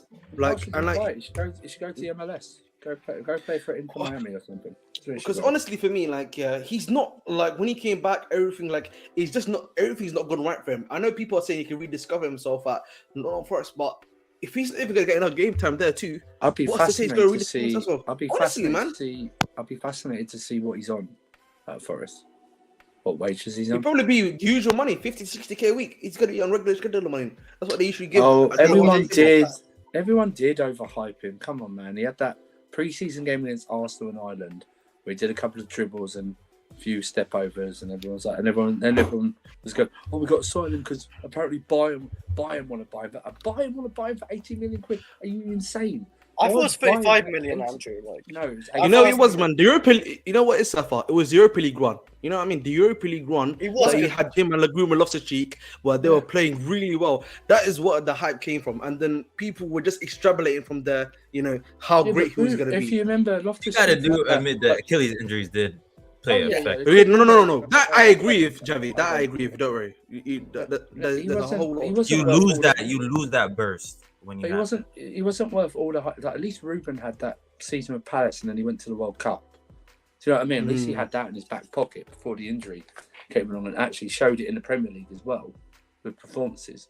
Cho, and I feel sorry for him because of the Achilles, and maybe he could have been goodish type, but he wasn't worth all the Bayern link before he got that injury. You know what I mean? It wasn't worth the 80 million for what? Why would Bayern pay? Listen, think about this. Why would Bayern pay 80 million for a guy who hadn't really done anything in the Premier League? How does that make sense to anyone? Where they rarely spend the 100 million from Kane. What was the record before that? Like Hernandez, right? But they usually don't spend a lot on their signings. So why would they spend 80 million or 70 million on a Blues kid who didn't even start in the Premier League? How does that make sense to anyone? It was brilliant Just PR from his agency. I swear, it was brilliant PR from his it was. I'm reading that report now. That report came out in the 4th of October 2020. Apparently, it was a loan offer with an option to buy for £70 million. Apparently, why would that was what it was? That was rubbish. Absolute rubbish. Why would they pay from the Daily Mail, guys? million? You know what I'm saying? Daily Mail for sports. Okay. Of course, yeah. That makes more sense now. Yeah. Even if it's not the Daily Mail, they were going to pay what 70 million on a guy who barely 2020. You say, right? So that's after the Achilles injury. So why would they? Mad. And you expect us to believe as well that Mourinho wouldn't have taken that? Oh, yeah. He would like 80 million. Yeah. True. That's actually 35 million. I would have kept him over 35 million, but not 80. No, I know. Yeah, I'm going to turn down. Was it option? Did you say, or was it obligation? I think it was an obligation. No, you said it was an option, wasn't it? Ziad, you know what it is, Ziad? Yeah, I agree that there was obviously a career path, and they had like a lot of a great future ahead of him, a great future ahead of him. But I always maintain. I feel like we were, especially with Wonder Kids, and like whenever they have a good amount of talent, we take them to a level that they're not currently at yet. And you know what I mean? It's almost like setting them out for their downfall. That's the thing. Dude, that's what I was saying. He had a couple. Listen, I'm telling you right now, I remember that summer, man. It was against Arsenal in Ireland, pre-season game. I think we beat them 3-2 or something like that. He had a couple of step overs. I think he had an assist or a goal or both. and he got blown Like up. he won the penalty as well. Yeah, and then it was. Was that Sarri or was that Lampard? I think it was Sarri, right? Oh, sorry. Yeah. Sorry. That was the season that he played in Europa League. Sorry. Yeah, but it's a shame that it fell away. Oh. Alex heard body parts and then he tuned in, man. Oh my. Anatomy class with Alex. What's going on, Alex? How you doing, brother? Awesome. Thank you, Alex. He's doing good. Great start. He's doing great. Yeah. He's doing fantastic. Great. He's looking well. It's like, is he staring to the abyss or something? What's going on? Oh no, he's preparing to cook. What's up, people? There you go. He's just setting himself up. That was what he was just. Oh, okay, that's what it was. Yeah. All right. But yeah, I What's mean, new? What's Twitter? What Twitter saying? Well, okay, I got you. Let's talk about Lukaku. That's What what's about new. Lukaku? Oh, Yes. I saw that. That's yeah, I saw that. That was an hour ago. Yeah, Anything it's not else? new. just to tell who Alex has seen or not. Okay. Oh my days. No, that's All right, so- not new. Since I didn't like, that's not new. That's like he's gone since the last year. So for me, so I don't care. Fair enough. Fair enough. So reading on, just to give you guys some information of what happened, everything building up to this here we go that we finally got for Lukaku. Earlier in the week, we had a report from David Ornstein saying Chelsea and Romelu Lukaku have decided to entertain a temporary move away from Stamford Bridge if a permanent exit cannot be agreed. They wanted to include an obligation to buy or straight loan that includes a meaningful fee. Then later on in the week, we get this breaking: Chelsea in talks to send Romelu Lukaku on loan to Roma after he dramatically decided he does not want to move for Juve. That's coming from Matt Law. Here below, we also see Lukaku decided Juve were taking too long to sign him. So him and his reps have informed Chelsea he now wants to move to Roma.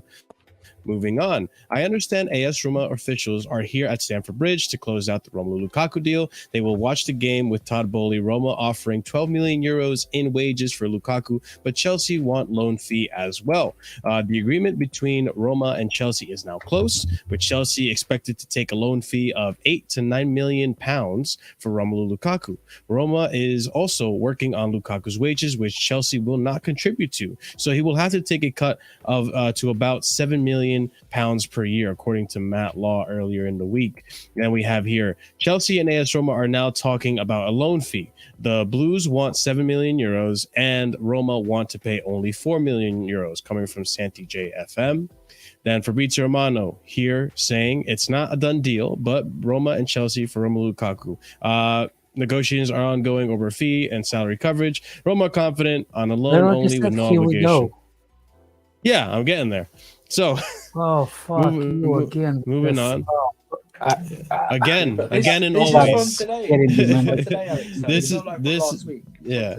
So AS Roma now negotiating with Lukaku's camp in order to reach an agreement on salary coverage, pay cut. Direct talks are taking place today. Romelu had more than one contact with Jose Mourinho, who's pushing a lot. Thank you, Jose. Loan fee offered to Chelsea in excess of 5 million euros.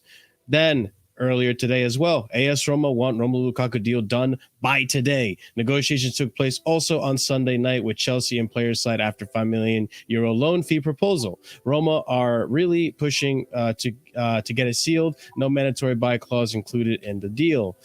Breaking: Chelsea and Roma have reached an agreement for a season-long loan. Romelu Lukaku. Roma will pay £5 million fee, according to Matt Law, which I think was close to what they wanted. And then here we go. Fabrizio Romano, Romelu Lukaku to AS Roma. Here we go. Agreement reached on loan. Deal valid until June 2024. Player will travel to Roma on Tuesday. Salary coverage around 7.5 million euros for 10 months. Loan fee higher than 5 million euros. Green light arrived also on player side. Done deal. Some more details on the loan. Chelsea have written a 37 billion pound release clause into Romelu Lukaku's new contract variation. Lukaku has also dropped his wages for the next year at Roma and the remaining 2 years after on that Chelsea contract, which is phenomenal work. We needed that. That was a big part of the issue, that 350K a week that he was earning. And then this is other stuff that has nothing to do with Lukaku. So let's bring it back to what I had They're trying before. to call Ahmed Lukaku. What are they trying to do? Casey trying to call Ahmed Lukaku. Why am I in Lukaku? It's because I have my head today. It's too long. Jesus. Your forehead looks like you have like your second language is ultrasound. Wow. Good, great joke, Alex. Actually, that's not bad. I actually follow. I found out there's a new comedy. Roast me. Those guys are so freaking funny. I'm still in older jokes. Oh, you found that? That's my show. Yeah, there's the guys that roasting each other, talk shit about each other. One guy said like, "Your forehead is so big. Your second language is what's the language of dolphins?" Whatever the fuck dolphins talk. Someone said, yeah. Sonar. Yeah. You just your second language is sonar. Oh my god, I could quote that for days, man.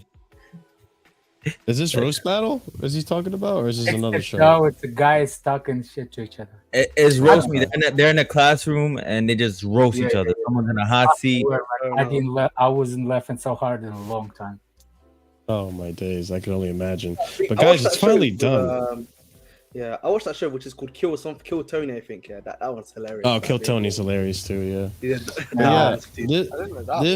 This is finally freaking done. Well, it's not done, but I mean, we kind of had to, cut our losses here, and we went for the loan. Eyeballs. I don't think it's that much of a loss because they're paying his wages. That's money we save. Wait, but what's the difference? Were we paying part of the wages last season with Yeah. Inter? Yes, but we got a bigger loan fee. Oh, I thought we weren't. Okay. That's why. Yeah, This time, apparently, Jacob Ben was saying that we're getting an 8 million loan fee, and Jacob he's Ben. got his wages. Yeah, I know. But he slashed his wages to 7.5 million, and they're gonna pay that too. But I think the good thing though now, is that there's a release clause in this contract, so that in June really 2024, there is literally you can only activate it, and then after you just discuss with him. You don't need to discuss with the club any longer. Hopefully, after that. No one needs Italian clubs. They'll still try and get him on the cheap if he does well. Yeah, they offer 30 million or something. They'll offer 25 million probably or something. Honestly, you know what? Yeah, I was saying this, man. It's ironic that Mourinho was the guy that sent him out on loan to West Brom, and now he's back with Mourinho again. The funny part is that Mourinho sent him to West Brom. Then he got him at United. Then he put him on the right at United. He did, yeah. Honestly, Mourinho. It's not as stupid as Chris posting a post saying that, "Oh, hear me out," and posted the guy with the hear me out. That is the stupidest thing I ever hear, man. Hear me out, Alex. Yeah. Don't hear you. I can hear you from under the table. Honestly, I don't know if you guys have been seeing what the Roma players have been saying about Lukaku. I saw what Pellegrini said.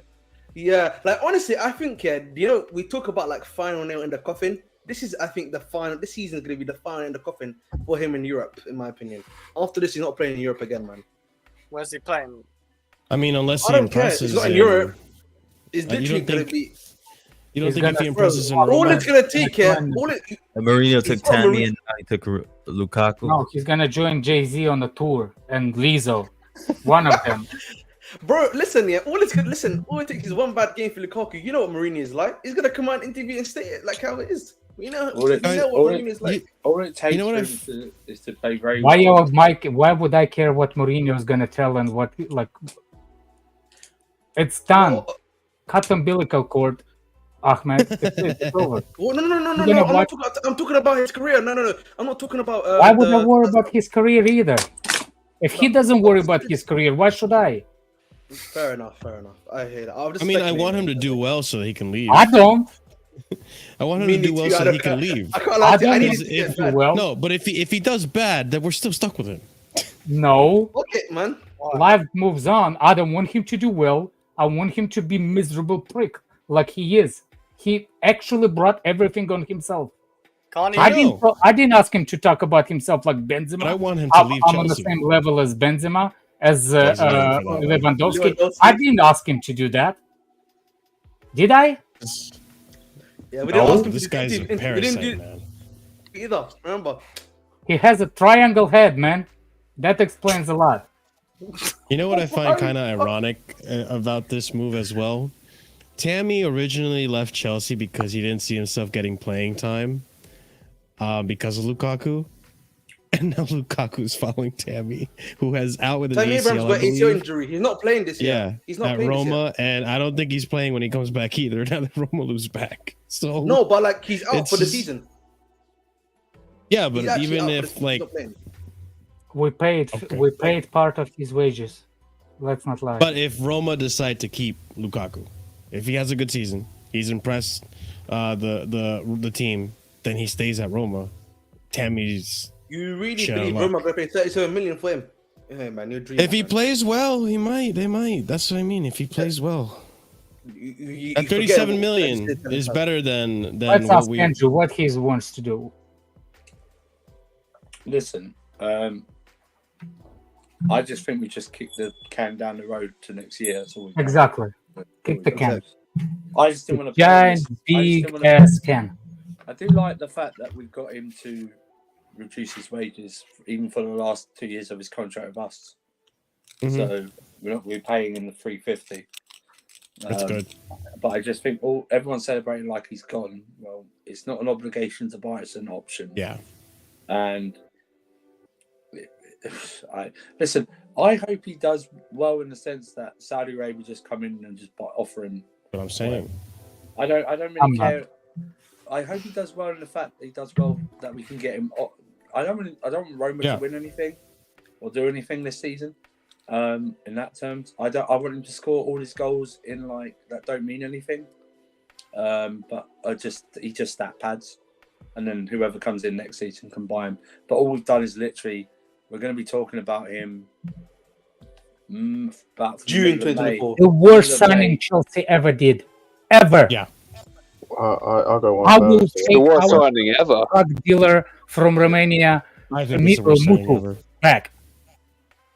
I will take Mutu back. I'm And I will literally, I'll do cocaine lines with him. It's still better than Lukaku.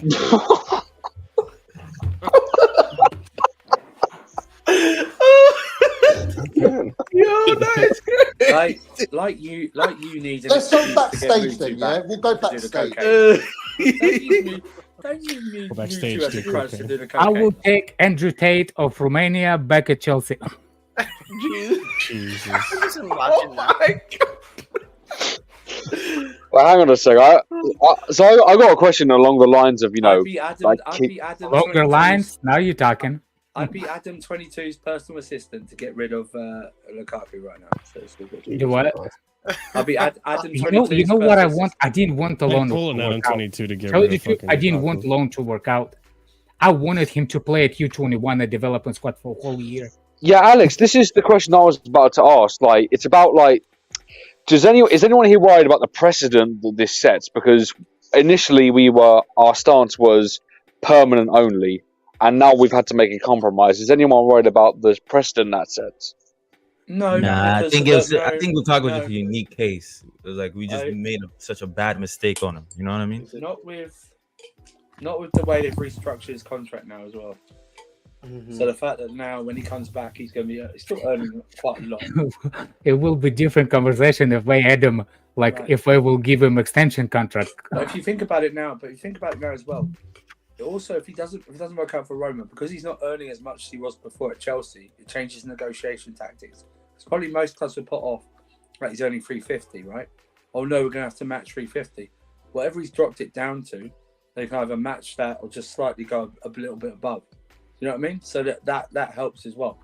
There's a release clause in there as well. Whatever you think about it, release clauses, plus the depreciation of the contract as well. They probably put it at that price because it breaks even.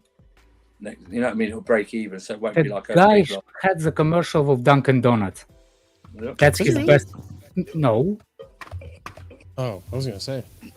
Jesus. Thing is though, there's so much more to him than just the wages. I mean, you've got him and his EastEnders FC A little bit of fat here, antics. a little bit of fat here. There's a lot more to him than just the wages. I can't stand the prick, man. I can't stand I it. wouldn't want him with the 21s. I wouldn't want him anywhere near Cobham. I mean, listen, what?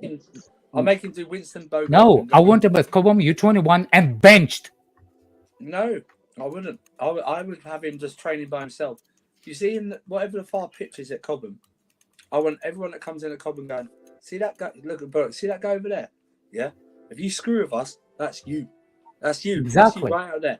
That's you. And he doesn't train.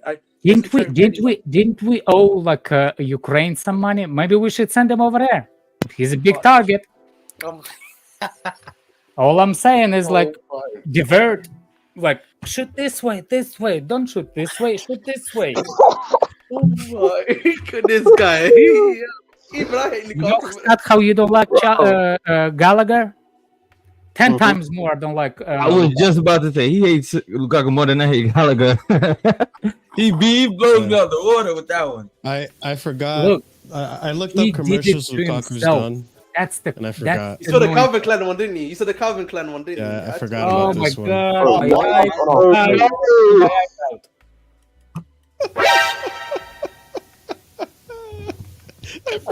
knew you were gonna bring that one up, bro.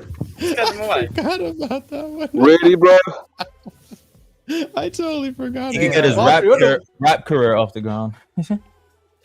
Lazy. Jay-Z can't wait. His name is Lazy. What you know who reminds me of? What's that girl that Precious?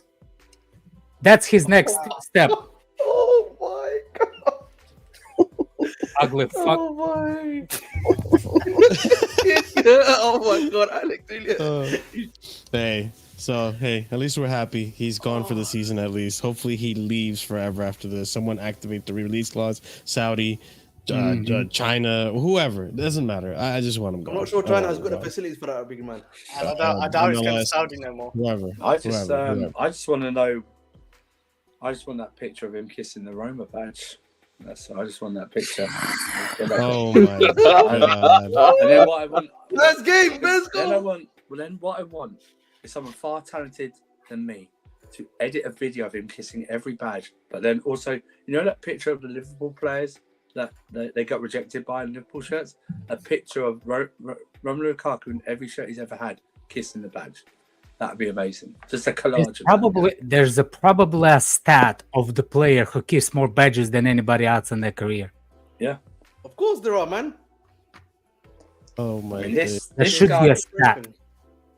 This guy, I mean, you know. Probably is a fun fact. I mean, he's already got expected thumbs up. But that's why I said that whichever club he goes to next, put your badge on your shorts on the backside so he can kiss his own ass. That's what he should do. I don't think he can reach it. Doesn't matter. At least then he wouldn't have to look at. He will have to take the shorts off and then kiss it. Oh, what's his name? That UFC fighter that took his shorts off. He's like, Derek Lewis. My balls are getting hot. That guy, man. Oh man. Well, at least we're happy that he's. Ziad, no link for you. No link for you. We don't need no Lukaku's second cheek on the streams. Oh. Speaking of, I don't whatever, second cheek. whatever second cheeks. Redneck said. Let's talk about Cucurella. Here we have latest on Cucurella. Xavi, always a pleasure, man. Thanks for coming on. Exclusive. Fabrizio Romano reporting United made contact with Chelsea to ask conditions on Marco Cucurella deal on potential loan. No bid or concrete talks yet. United looking for left back opportunity, but not too expensive. There are 3 candidates in the list. No decision made yet. Then we have here Fabrizio Romano saying Ben Chilwell is the #1 left back. Ian Maatsen is doing well in training and did well in preseason. Chelsea are open to letting Marco Cucurella go. Then we have here from Fabrizio as well. Ian Maatsen is really impressing in training sessions and is really appreciated by Mauricio Pochettino and his staff. So Chelsea feel it makes no sense. It makes no sense to keep Cucurella with no European football. He can leave if Chelsea get a loan fee and salary coverage. Then we have here, Chelsea will let Cucurella leave if there is a loan fee plus salary coverage. He is Manchester United's first choice, according to Fabrizio. He will suit United, to be fair. I think so, too.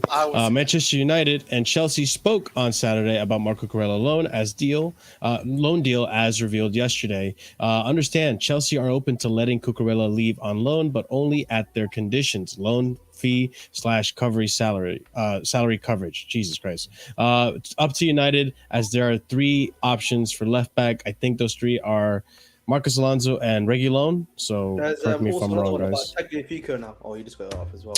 Okay.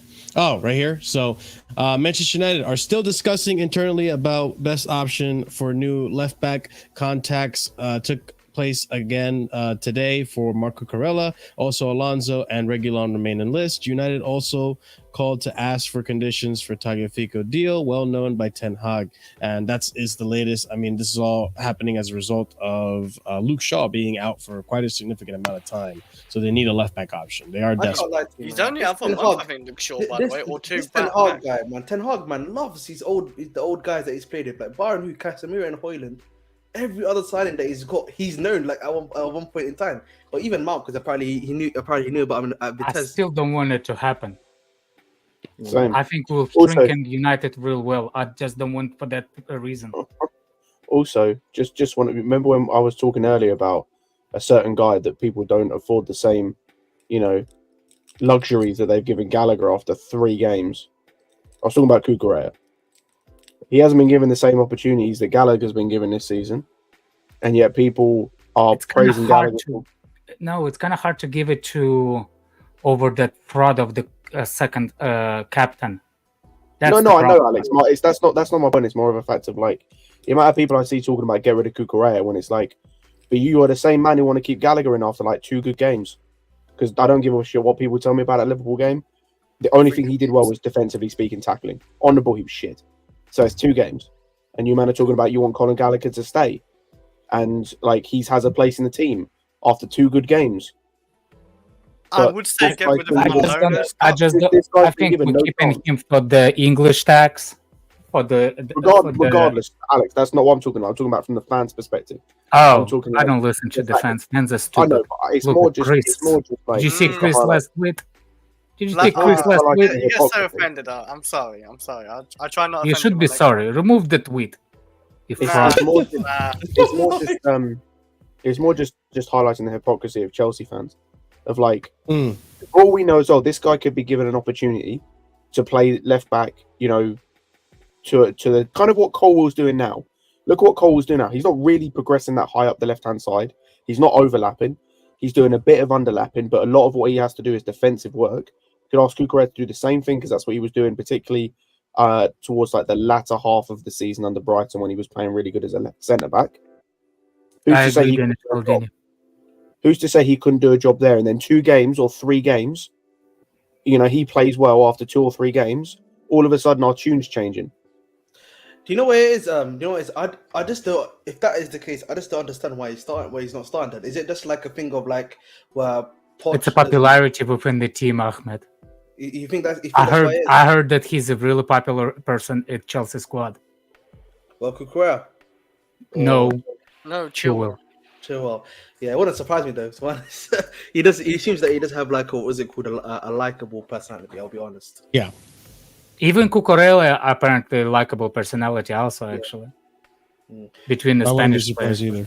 I think amongst the squad, but I mean, the thing is though, like I agree with Scott saying. I feel like Cucurella should have gotten, or should still, we don't know if this is going to go through, should still be getting more of a chance at left back or left wing, whatever. Because right now it's not working with Chilwell. I don't know if Poch is going to change his tactics anytime soon to not have Chilwell bomb up at left wing. But at the same time, though, like having Maatsen, having Colwell now be a left back, having Chilwell, where's the room? Like we got to make room for someone. Can understand. I will sacrifice Cucurella for Maatsen progression, but I don't think Maatsen is the reason. I was going to that Down Maatsen thing's a bunch of bullshit. This is a guy who hasn't played left back the entirety of preseason and the entire game so far. You gotta look at from what I think. I think Chilwell is the starting 11 and nothing changes. So for Chilwell to get off somebody else to play left back, he needs to be injured. That's what I'm saying. So no matter how much time you think Maatsen needs, he ain't playing over Chilwell. So I actually think Maatsen can have more chances playing in a different position more than in the left back. You see what I'm saying, Scott? I think he's going to be playing way more in different position at the end of this season he's gonna have more in the midfield, more in offensive zone, more as a winger than a left back. What do you think? Chilwell's not even playing left back right now, Alex. To be honest, Chilwell's not even playing left back right now. He's playing left wing. So... No, that's what I'm saying. But the reason is Chilwell. Yeah. But that means I'll say, but then that still like goes against what the reports were as well. Like I'm not saying you're wrong. I'm just saying like it's just. I think Maatsen is impressed Chelsea bosses, not as a left back. I agree. Because he's been playing literally in attack the majority of the time in preseason. Remember what I was saying. Like it's all like people said. Like it's a consequences of the. For example, to be a wing back, you need to be a winger. You see what I'm saying? You need to have tendencies of a winger. To be like, do you see people saying like, what's the I was on Arsenal Space yesterday, and people was trying to tell me that Partey, being a right back, is on the paper, but when we have the ball, he shifts into the midfield.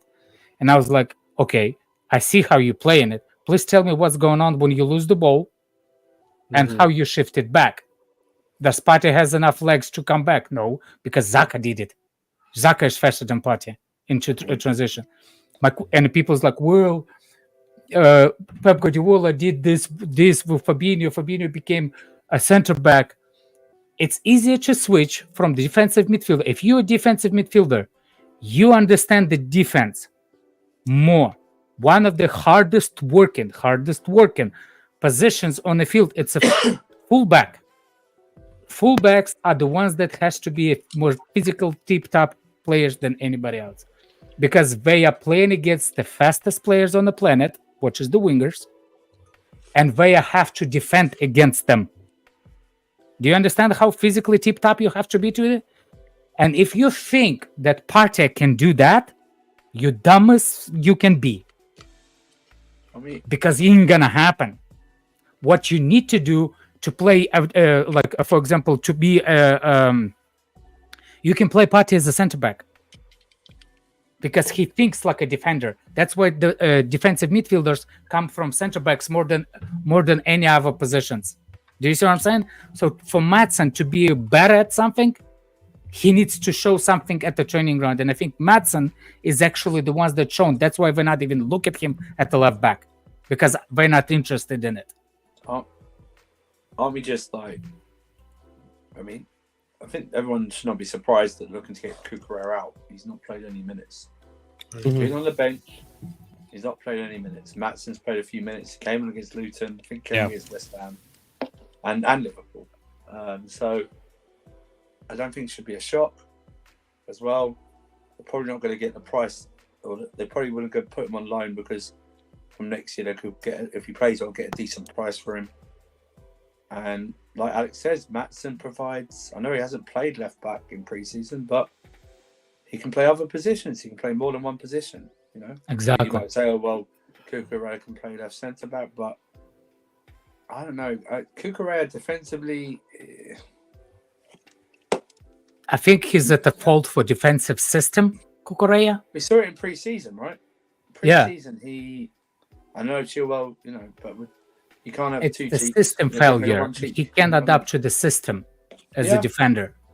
Honestly, for me, man. I would. If he doesn't rate him. Yeah, if he goes to United, man. Honestly, for me, with the way he's been playing at Chelsea, that might work into our advantage. You know what I'm saying? He's going to be 2 months there. I think how long is Luke Shaw out for? 2 months? No, November-ish, I think. Oh, he benches Luke Shaw after that. Yeah. So I literally, do you think he's going to do well? I think he's that good. I think Cucurella is that good. I'm not gonna base Cucurella's season at Chelsea on the last. Oh, that's another thing. Thank you for that, Alex, man. Like, thank you for saying that. Because again, the hypocrisy of Chelsea fans. I want to go back to. These men want to write this guy off after one poor season when everyone was shit, but don't want to do the same thing. By the way, don't want to do the same thing for Chilwell. No, we have to give him time because everyone was shit last season. We can't do the same thing for Gallagher because it's just everyone was shit last season. Cool. Well, Cucurella was consistently one of the best left-sided defenders in the league that season before we bought him. And the season before that, he was also very good as well. So that's two quality seasons that you've seen. So, just to, I mean, I don't disagree with you, Scott, but just to challenge your point of view, what's the difference between what you feel for Cucurella versus what happened with Koulibaly? Koulibaly is 30-something years old. Are you freaking serious? 30-something years old. Also, there was the problem with not adapting to the league. I think we're also seeing as well with what's happening in the few clips we've seen from the Saudi league, not doing well there either, by the looks of things. Also making the same mistakes he was making at us. And I think there's just less to go on because like the thing with Koulibaly is it was more the league more than anything. Like I don't think necessarily he was a terrible player. It was just he did not suit the league. He was good for us in the Champions League. Yeah, like he just didn't suit the league and it was not looking good. And as Alex said, he was like 32, I think. Yeah. So the margin for error and the leeway there is so much less.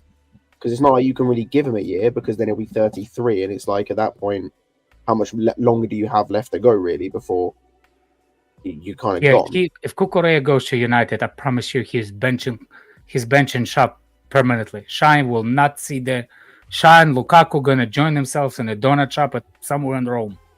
Fat bastards. I mean, you could argue that part of the reason Cucurella hasn't been performing so well is because he doesn't get consistent game time.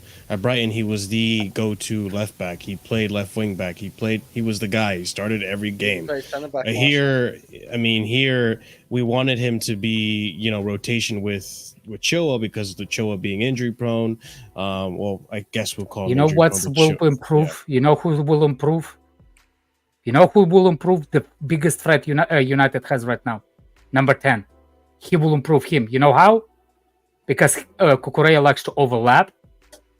Chilwell does not like to overlap. Chilwell likes to invert, which is killing Mudryk. Cucurella likes to overlap, which improves what's his name? Rashford. The baby feeder that feeds the kids guy. Rashford. Yeah. You see what I'm saying? That's how he will improve. He will improve them in defensive. Question. Sorry to interrupt you, Alex. Daniel in the chat. Did you want us to sign Caicedo? Just I'll wait for a response on that question. But did you want us to sign Caicedo? Is there anyone else from Brighton that you wanted us to get? Like Trossard, maybe? I like Trossard. Honestly, though, I think the same guy who's now doing it for Arsenal. One thing I will say about Cucurella is that I don't think he's going to go to United, by the way, because I think Chelsea are just going to ask for a loan fee that I don't think United are willing to pay, considering the fact I think they also want a midfielder, if I'm not mistaken, right? So I think we might actually price Cucurella out of a loan. I'll be honest, the fact they're already looking at Tagliafico from Lyon leads me to believe maybe Ten Hag wants someone that he knows. Like literally, Ten Hag, barring what Højlund and someone else, and Casemiro has taken guys that he's known about. So I wouldn't be surprised if Tagliafico is the one that happens, honestly, for me. But at the same time, though, I don't think we're going to ask for a super unreasonable fee. Well, listen, man. And I don't think they're going to get a midfielder and a left back Chelsea in 48 hours. Chelsea, like Atran and Chelsea, got quite a good fee for what's it called, Lukaku. Like Cucurella's got how many years left in his contract? 4 years, right? He's got 5. He's got 5. He signed a 6-year contract last season. Yeah, so 1, 2, 3, 5 years left. So they're gonna ask for quite a good amount of a loan fee for him. I think they'd ask. How old is he? 25. 25, 26, around. Korea is 25, 26. That's what I'm saying. Yeah, I think so. 25. Let me double check. Yeah, no, I can double check. Yeah, I have it right here. 25. The thing is, the loan fee depends on if they're going to cover his entire salary. Yeah. Do we know how much his salary is?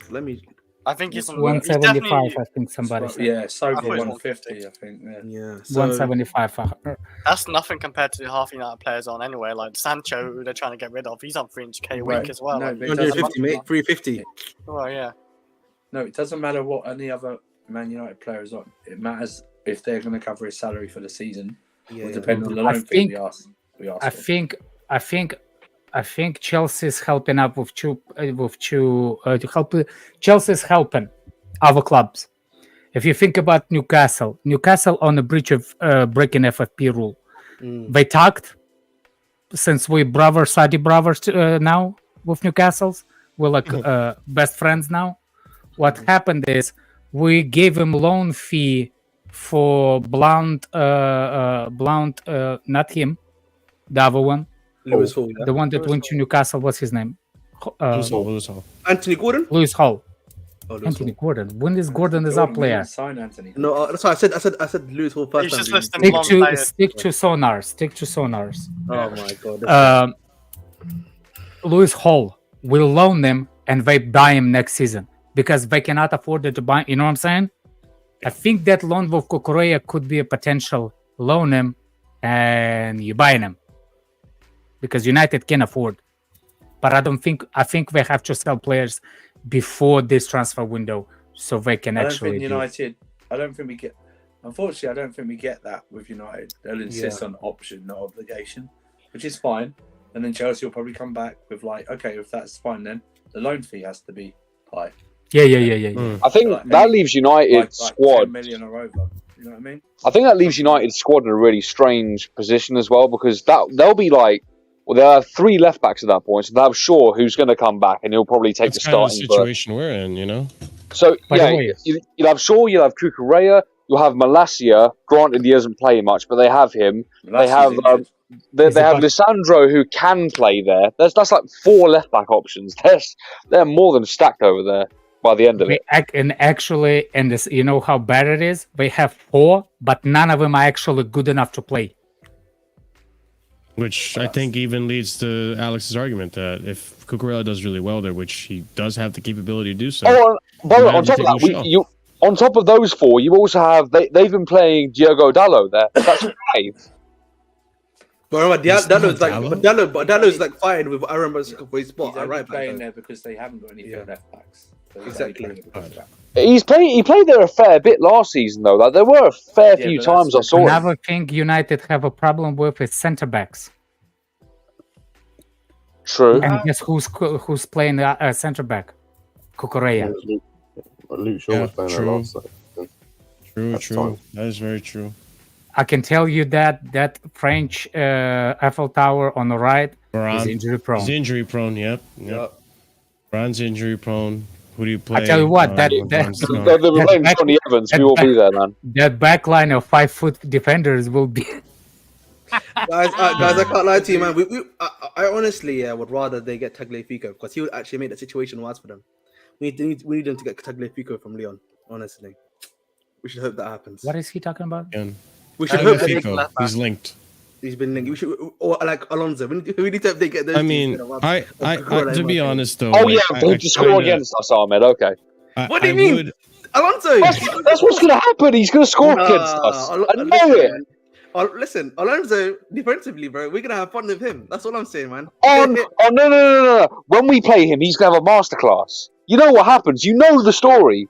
Hey man, no man. I would like. You know the script. To be honest though, I would like for Man United to get Cucurella, not because I don't want to give Cucurella a chance, but I do want. If Maatsen's going to be involved in this project, I want him. I want it to happen, and I want if Cucurella's in the way, then. I mean, again, I'd rather have the best player in that position, but I do want to see. I'm tired of seeing Chilwell on left wing. I really am. It's not necessarily Cucurella. Cucurella career at Chelsea not necessarily is gone. Yeah. I tell you that for free. Yeah. Because it's because we have not enough games this season. We can't give everybody a time. Yeah. It's doubles if we finish the top 4 next season. All the players all of a sudden becomes valuable back again. At Chelsea, all of a sudden, we need all the 25-man squad. Mm-hmm. Yeah, I think that's what Fabrizio said. Yeah, he said something about because we're not in Europe. That's one of the reasons. Yeah, anyway, go on, Scott. I would say this is also. I just need to point something out as well. This is a guy with Maatsen, who potentially, we only have him for a max 2 years. He hasn't signed a new contract yet. He's got a year left, but we've got a year option, which they may choose to take. It's he still needs to agree a new contract, right? Exactly. So if he doesn't agree a new contract, then this whole point about we want him to stay instead of Cucurella is moot, because if he doesn't agree a new contract, he'll be gone as well. The last contract this season. I didn't know that he will have obligation for another year. Yeah, no. We only have 1 year. Oh yeah. Someone told me he did. Alex, I was in the same boat as you. I was in the same boat as you. I thought this was his last year, but someone told me apparently we have an option. Yeah, we have a 1 year plus a club 1 year option as well. Yeah. So I guess it has to be amount of games he plays for that option to kick in. Maybe. Well, that's the only way. There's like, no, if it's a club option. Because remember, I think is he on like he's not under contract like it's like he's on like the club contract, right? Like the one that we give to like them when they become professionals for us. Is that what he's on, or is he? I have no idea. One? Yes, he's 19 years old. He actually have a Cobham graduate bump. Yeah. So that's probably what he's got right now, right? So then I think it's just a normal club option where we can just choose to activate for 1 more year. I know apparently he rejected our first contract offer, apparently, if I'm not mistaken. So that's common practice, though. Yeah, so we're still negotiating with him. Pokudoku, I was just about to say. Why are you surprised we going down Hall? He hardly played. Where's Pokudoku? They're here. Sorry. This is Pokudoku. That's Pokudoku, yeah. Is it? I saw it. I don't think it is. It is. It is. If you're Pokudoku, press 1. I don't know why you're surprised. But if you're not Pokudoku, I don't care. I don't know why you're surprised we didn't we sent out Hall. He didn't play anything under Poch in pre-season whatsoever. He was third. I didn't like him as a left back in the first place. 4th choice at left back and about 8th choice in midfield, even without signing any players. So I don't know why anybody's surprised. If you have a pink car, yeah, you Pokudoku. Oh my! May or may not be true. Plus, going back to the Maatsen thing. So if you don't, if you trigger it, even now, after the window closes, it means you can still negotiate. You still got a 2-year sort of in your back pocket to negotiate, or maybe even just keep yourself a year to negotiate. And if he doesn't agree, then sell him next summer. So you've still got that in your back pocket. So it's negotiation. I think Lewis Hall has his dad did most of a. First of all, I rate the kid, but he's not left back. I can tell you that for free. He's not a left back. I know that, but don't you think Newcastle could be playing Lewis Hall as a left back as well? They will. Like, I don't care where Newcastle gonna play him. he is a centre mid. He can play both, I think, though. He can do a bit of both, and I think that's a good thing about Lewis He's Hall. young enough that he can adapt to any system that coach tells him. Yeah. He's still young. Like and typically midfielders are versatile players. They can adjust. But the fullback, that's the different story, man. I understand that he runs real well. That's what young kids do. They're usually good at running. The technique is not there. You can see it how he finishes. Yeah. It's shooting technique, but I don't know, like, he can take on a few players I've seen sometimes, and he's got a decent cross on him. Has he? But yeah, I think he's got a decent cross on his age. He should have had at least 4 assists last season. You saw the headers that Havertz missed and them guys. I think I do like him one thing because he does prefers to to cross in the box immediately without do this. But guess what? We got a fraud who likes to invert from that position, and he starts. Listen, man. Hopefully this is Chilwell's last season, man. He just bumps. You gotta hope so, We man. can only hope. Man, you gotta hope so. Hang on. Why don't you just? Why isn't your first thought? You hope he plays better, so we get better. Why isn't that your first thought? Oh, that as is much true. as I don't like Chilwell, I do want him. Oh, to that do is true as well. It's a second thought for you. Jesus Christ, bro. The negativity in me just came in. What can I say? See what I'm saying? Like, I don't understand that. Ahmed, do this. Sonar. Shut up. Come on, bro. Hey. Sonar. Talk Sonar too, Andrew. No, I love that joke, man. This is the best joke I ever heard, man. But like, honestly, of course, like, Seth, I want him to do well. But I'm just saying, if he does do bad, hopefully this is like obviously the final season of him doing bad, like, and we actually decide to move on. If that makes sense. From who? I'm saying Chilwell. I'm saying you see, Chilwell is the guy. He will collect all the pennies. You think so? He's gonna stay there the last 3 years. The only way this kid is living if it's got Real Madrid is coming for him, one of those clubs. But if they never come, we're stuck with him. I promise you that. He's not pushing. He won the Champions League. If he wins the Premier League with us, I'm gonna say thank you, but we're gonna stuck with it. I just wonder what would happen. I know some people on this panel are going to say no, it wouldn't have mattered either way. I just wonder though, if he'd had scored that goal on Friday, when instead of passing it to Sterling, he should have shot that. What people's reactions actually would have been, whether we would have seen same. It doesn't matter. I wouldn't have changed because I expect him to score goals. That's one of the good things he's at. Yeah, I was gonna say for me, Andrew, I don't know about everyone else. Exactly the same. Wouldn't what was mad about this game? Remember when he got the same stupid mistake that he did the game that before when we conceded from the corner kick? He did it in the same game again. Wolf Colwell, and he conceded a corner because of it again. So here's the issue though: if he's still being picked to play left wing and plays badly, still that's not on him. Yeah, I know it's not on him. So, I saw that argument. Everyone's anger, some of it is, or everyone's anger or criticism should not be leveled at Chilwell. It should go straight to the manager. Wow, dude, we have United States of America in the chat. United Spurs of America. Yo, we got a 350 million representation over here. Damn. And he has bottlers as Ivy on his picture. Yep.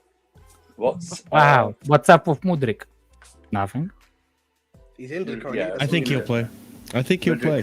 Mudryk has big question marks on him. Mm-hmm. We have to jump back to the Chilwell thing, by the way. I saw a funny TikTok on what's it called, Mudryk today. Oh, I saw that. What is it? Is that when he dances in the store? No. I'll tell you later, Alex. Oh, I saw that one there. Chelsea fan apparently took. I don't know if it is. Apparently took this really good-looking girl. He calls his girlfriend. I think I saw it. Then he saw following like Mudryk, and he goes, "Who's Mudryk? I've got Premier League players trying to take my girlfriend. Who's Mudryk? Who's Mudryk?" Why would you do? And I was my question wasn't why Mudryk was following the woman. I was going, that's no way your girlfriend, bro. Looking at you in that car, you are punching well above your weight. Do you know what I mean with that woman? No way is that your girlfriend. I'm sorry. You just took that picture because you're a perv. You know what I mean? You took a picture of a beautiful woman and said, can you bring this comment back so I can cook it's Poch problem. He's playing him there, but we're shitting on Ben to perform. Hold on a second. Hold on. Let me. So Poch still puts him there. You're right. But is he doing somebody else's job? No. He's doing his job. We're criticizing Chilwell on his job. Do you understand? If you are Ziad, if you are what's that? Have a shisha bar, and I'm criticizing your shisha bar. What does that mean? Shisha still bad, man. Yeah, but it comes. The edge of red right now, man. It comes a point though that if he continues to get picked and not play well and doesn't get dropped, your then criticism has to go to the manager. If he continues to pick him. Yeah, that's what it is. Both, though. Because the thing for me with this whole argument is I get the argument of he's quote unquote out of position, right? He's played a left wing, he's not a left wing, whatever, right? Yeah. Number one, I kind of disagree with that point because, under Tuchel, he was playing basically left wing. But that's basically where he was playing. He was playing wing back, but let's be honest, the wing backs in Tuchel's system were mainly wingers or attacking midfielders at times. And we can still criticize the basics of what he's getting wrong. It doesn't matter where he's playing on the football pitch, whether it's left wing, left back, goalkeeper, centre midfield. He should be able to make a 5-yard pass and not put another player in a position where they have to do a poor touch, do a poor clearance, make a mistake because of his fucked up pass. Also, I'm sorry, it doesn't matter where you're playing on the football pitch. When you're getting in on goal or in positions where you should finish, you should finish. We leveled the same criticisms at Lewis Hall, who is 18 years old and was at the time playing in his first game of men's football. And we leveled criticism at him for not finishing the chances against City. Rightfully so, but we need to do the same with Chilwell. And again, it just comes down to the basics. Yeah. That's where I agree with Scott. Like, it's not like I'm looking at Chilwell and I'm pissed off he's not completing most of his dribbles. I'm pissed off he's not like cutting inside and doing all the things that I expect from Mudryk. What makes me mad or frustrated with Chilwell is the link up play, the inability to read the good passes in situations where you shouldn't be passing it to Caldwell. He's got 2 men on him essentially, or he's being man. He's going to get dispossessed. Like it's just things like that. Even you could even, if I'm being a little less charitable, you could even say, position to score right there with a breakaway with a goalkeeper. Like what the fuck are you doing passing it to Sterling? You have an open goal. Like that's individual mistake. It's not even like I'm criticizing Chilwell not on what he does or whatever. Mm-hmm. He's a left back. That's it. He's as dumb as it can get. He holds the ball for too long. Then, like a hot potato, he passes it back to Caldwell and expected him to get in trouble, not him. That's what he does. He holds the ball for too long, like hot potato, and when he gets under pressure, he just passes it to Caldwell. And guess what? Caldwell don't even have a time to take a breath. Yeah. And Alex, I'm going to go back to it. Ziad, I'll go back to it again. What was his best season you've seen from Chilwell as a player? What was the best season you've seen? Where was he playing, positionally speaking? Left wing back. As a left wing back. Yeah. In Tuchel's system. So even at his best, he was not playing as a left back. At his best, he was playing as a left wing back further up the pitch. So at what point does this just not become it's a positional thing and he's just shit thing? Like, I'm sorry, we level all these fucking excuses for certain players and we don't give excuses for others, and I'm sick of it. I'm sick of that. Like, there are certain players that keep these same excuses keep getting leveled at and leveled for. And yes, Poch needs to take some of the blame, and that's why I said in the last stream, and I've said on other streams, there are certain things that Poch is doing, whether it be his profiling of certain players, his choices of certain things, and certain players I don't agree with. I've said that. But the fact that we can't criticize a player for just performing shit. I gotta go eat pizza, and I want to say something before I leave. Kids, let me teach you something. Don't do drugs, because you will end up like Ziad. You see Ziad in the chat. This is the consequences of drugs, people. This is all I can say. I gotta go eat pizza. Papa John's is waiting for me. With sausages, with peppers, with everything. So you stick with Ziad, you have a chat with Ziad, and see how the crack degrades your brain, because Ziad is the consequences of it. See you guys. Bro, Ziad, you hurt my head, fam. Like, you hurt my head. Alex's statement right there is Ziad's not on drugs, he's natural. So natural high. More of a concern then.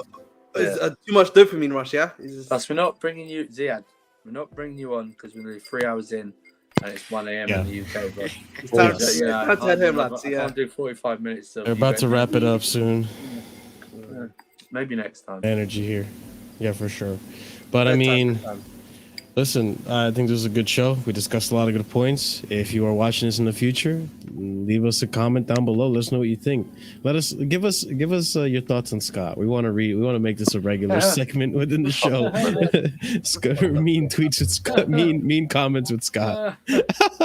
If you even got this far into the show and you actually watch it, let us know down below in the comments. Make sure, if you haven't done so already, leave a like for the video. Also, be sure to subscribe if you haven't done so already. All links to everyone's channels and Twitter and all that stuff who wanted us to promote it in the comments section, or not the comment section, in the description is down there. We're gonna go ahead and do a raid to a channel we don't normally raid, which is Never a Foul. So be sure to copy and paste that message so they know where you're coming from in this raid, and they are aware that you're actually raiding. It's not just they live. A random. Yeah, they're live right now, or at least as far as YouTube is telling me they're live.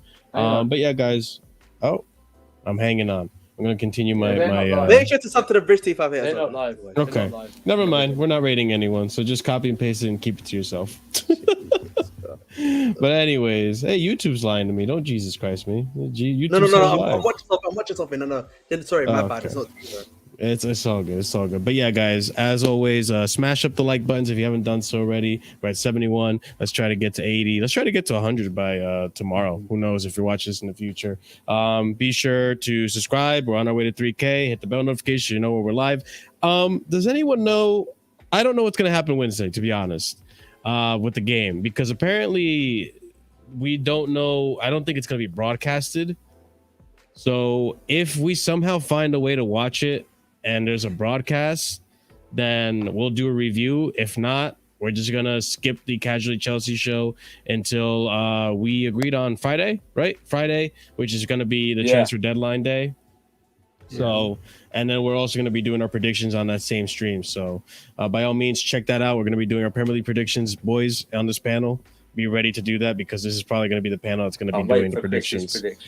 Oh yeah, we're all excited. I can't wait for him to say Everton are gonna, bro. That Everton's gonna get in the Champions League. He's gonna say Mitrovic got 20 goals in it, Chris. You know what I'm saying? Harry Kane, goal scorer. But yeah, guys, so be sure to hit the bell notification so you don't miss out on all that stuff. Maybe we'll see you Wednesday, but we're definitely going to see you on Friday. So hit the bell notification so you are notified. And also, yeah, I forgot to do this last stream. I'm sorry, I'm not going to forget this time. Big up to our members. We do have 4 different memberships starting at 99p, but the shout outs go to the proper casual and higher tiered members, which are Winter Surfer, OG Turbo Jesus, Dark, Scott, and Adrian. You guys, big up to you for being top supporters, and big up to everyone else who are also supporters who subscribe to our members and get to use those emojis. So be sure to check out the memberships. It does help out the channel tremendously, and the more members that we get, the better the community gets, the better the emojis, the better the content, all that good stuff. So you guys, we're ending it on this one. Have a wonderful night, stay casual, and peace.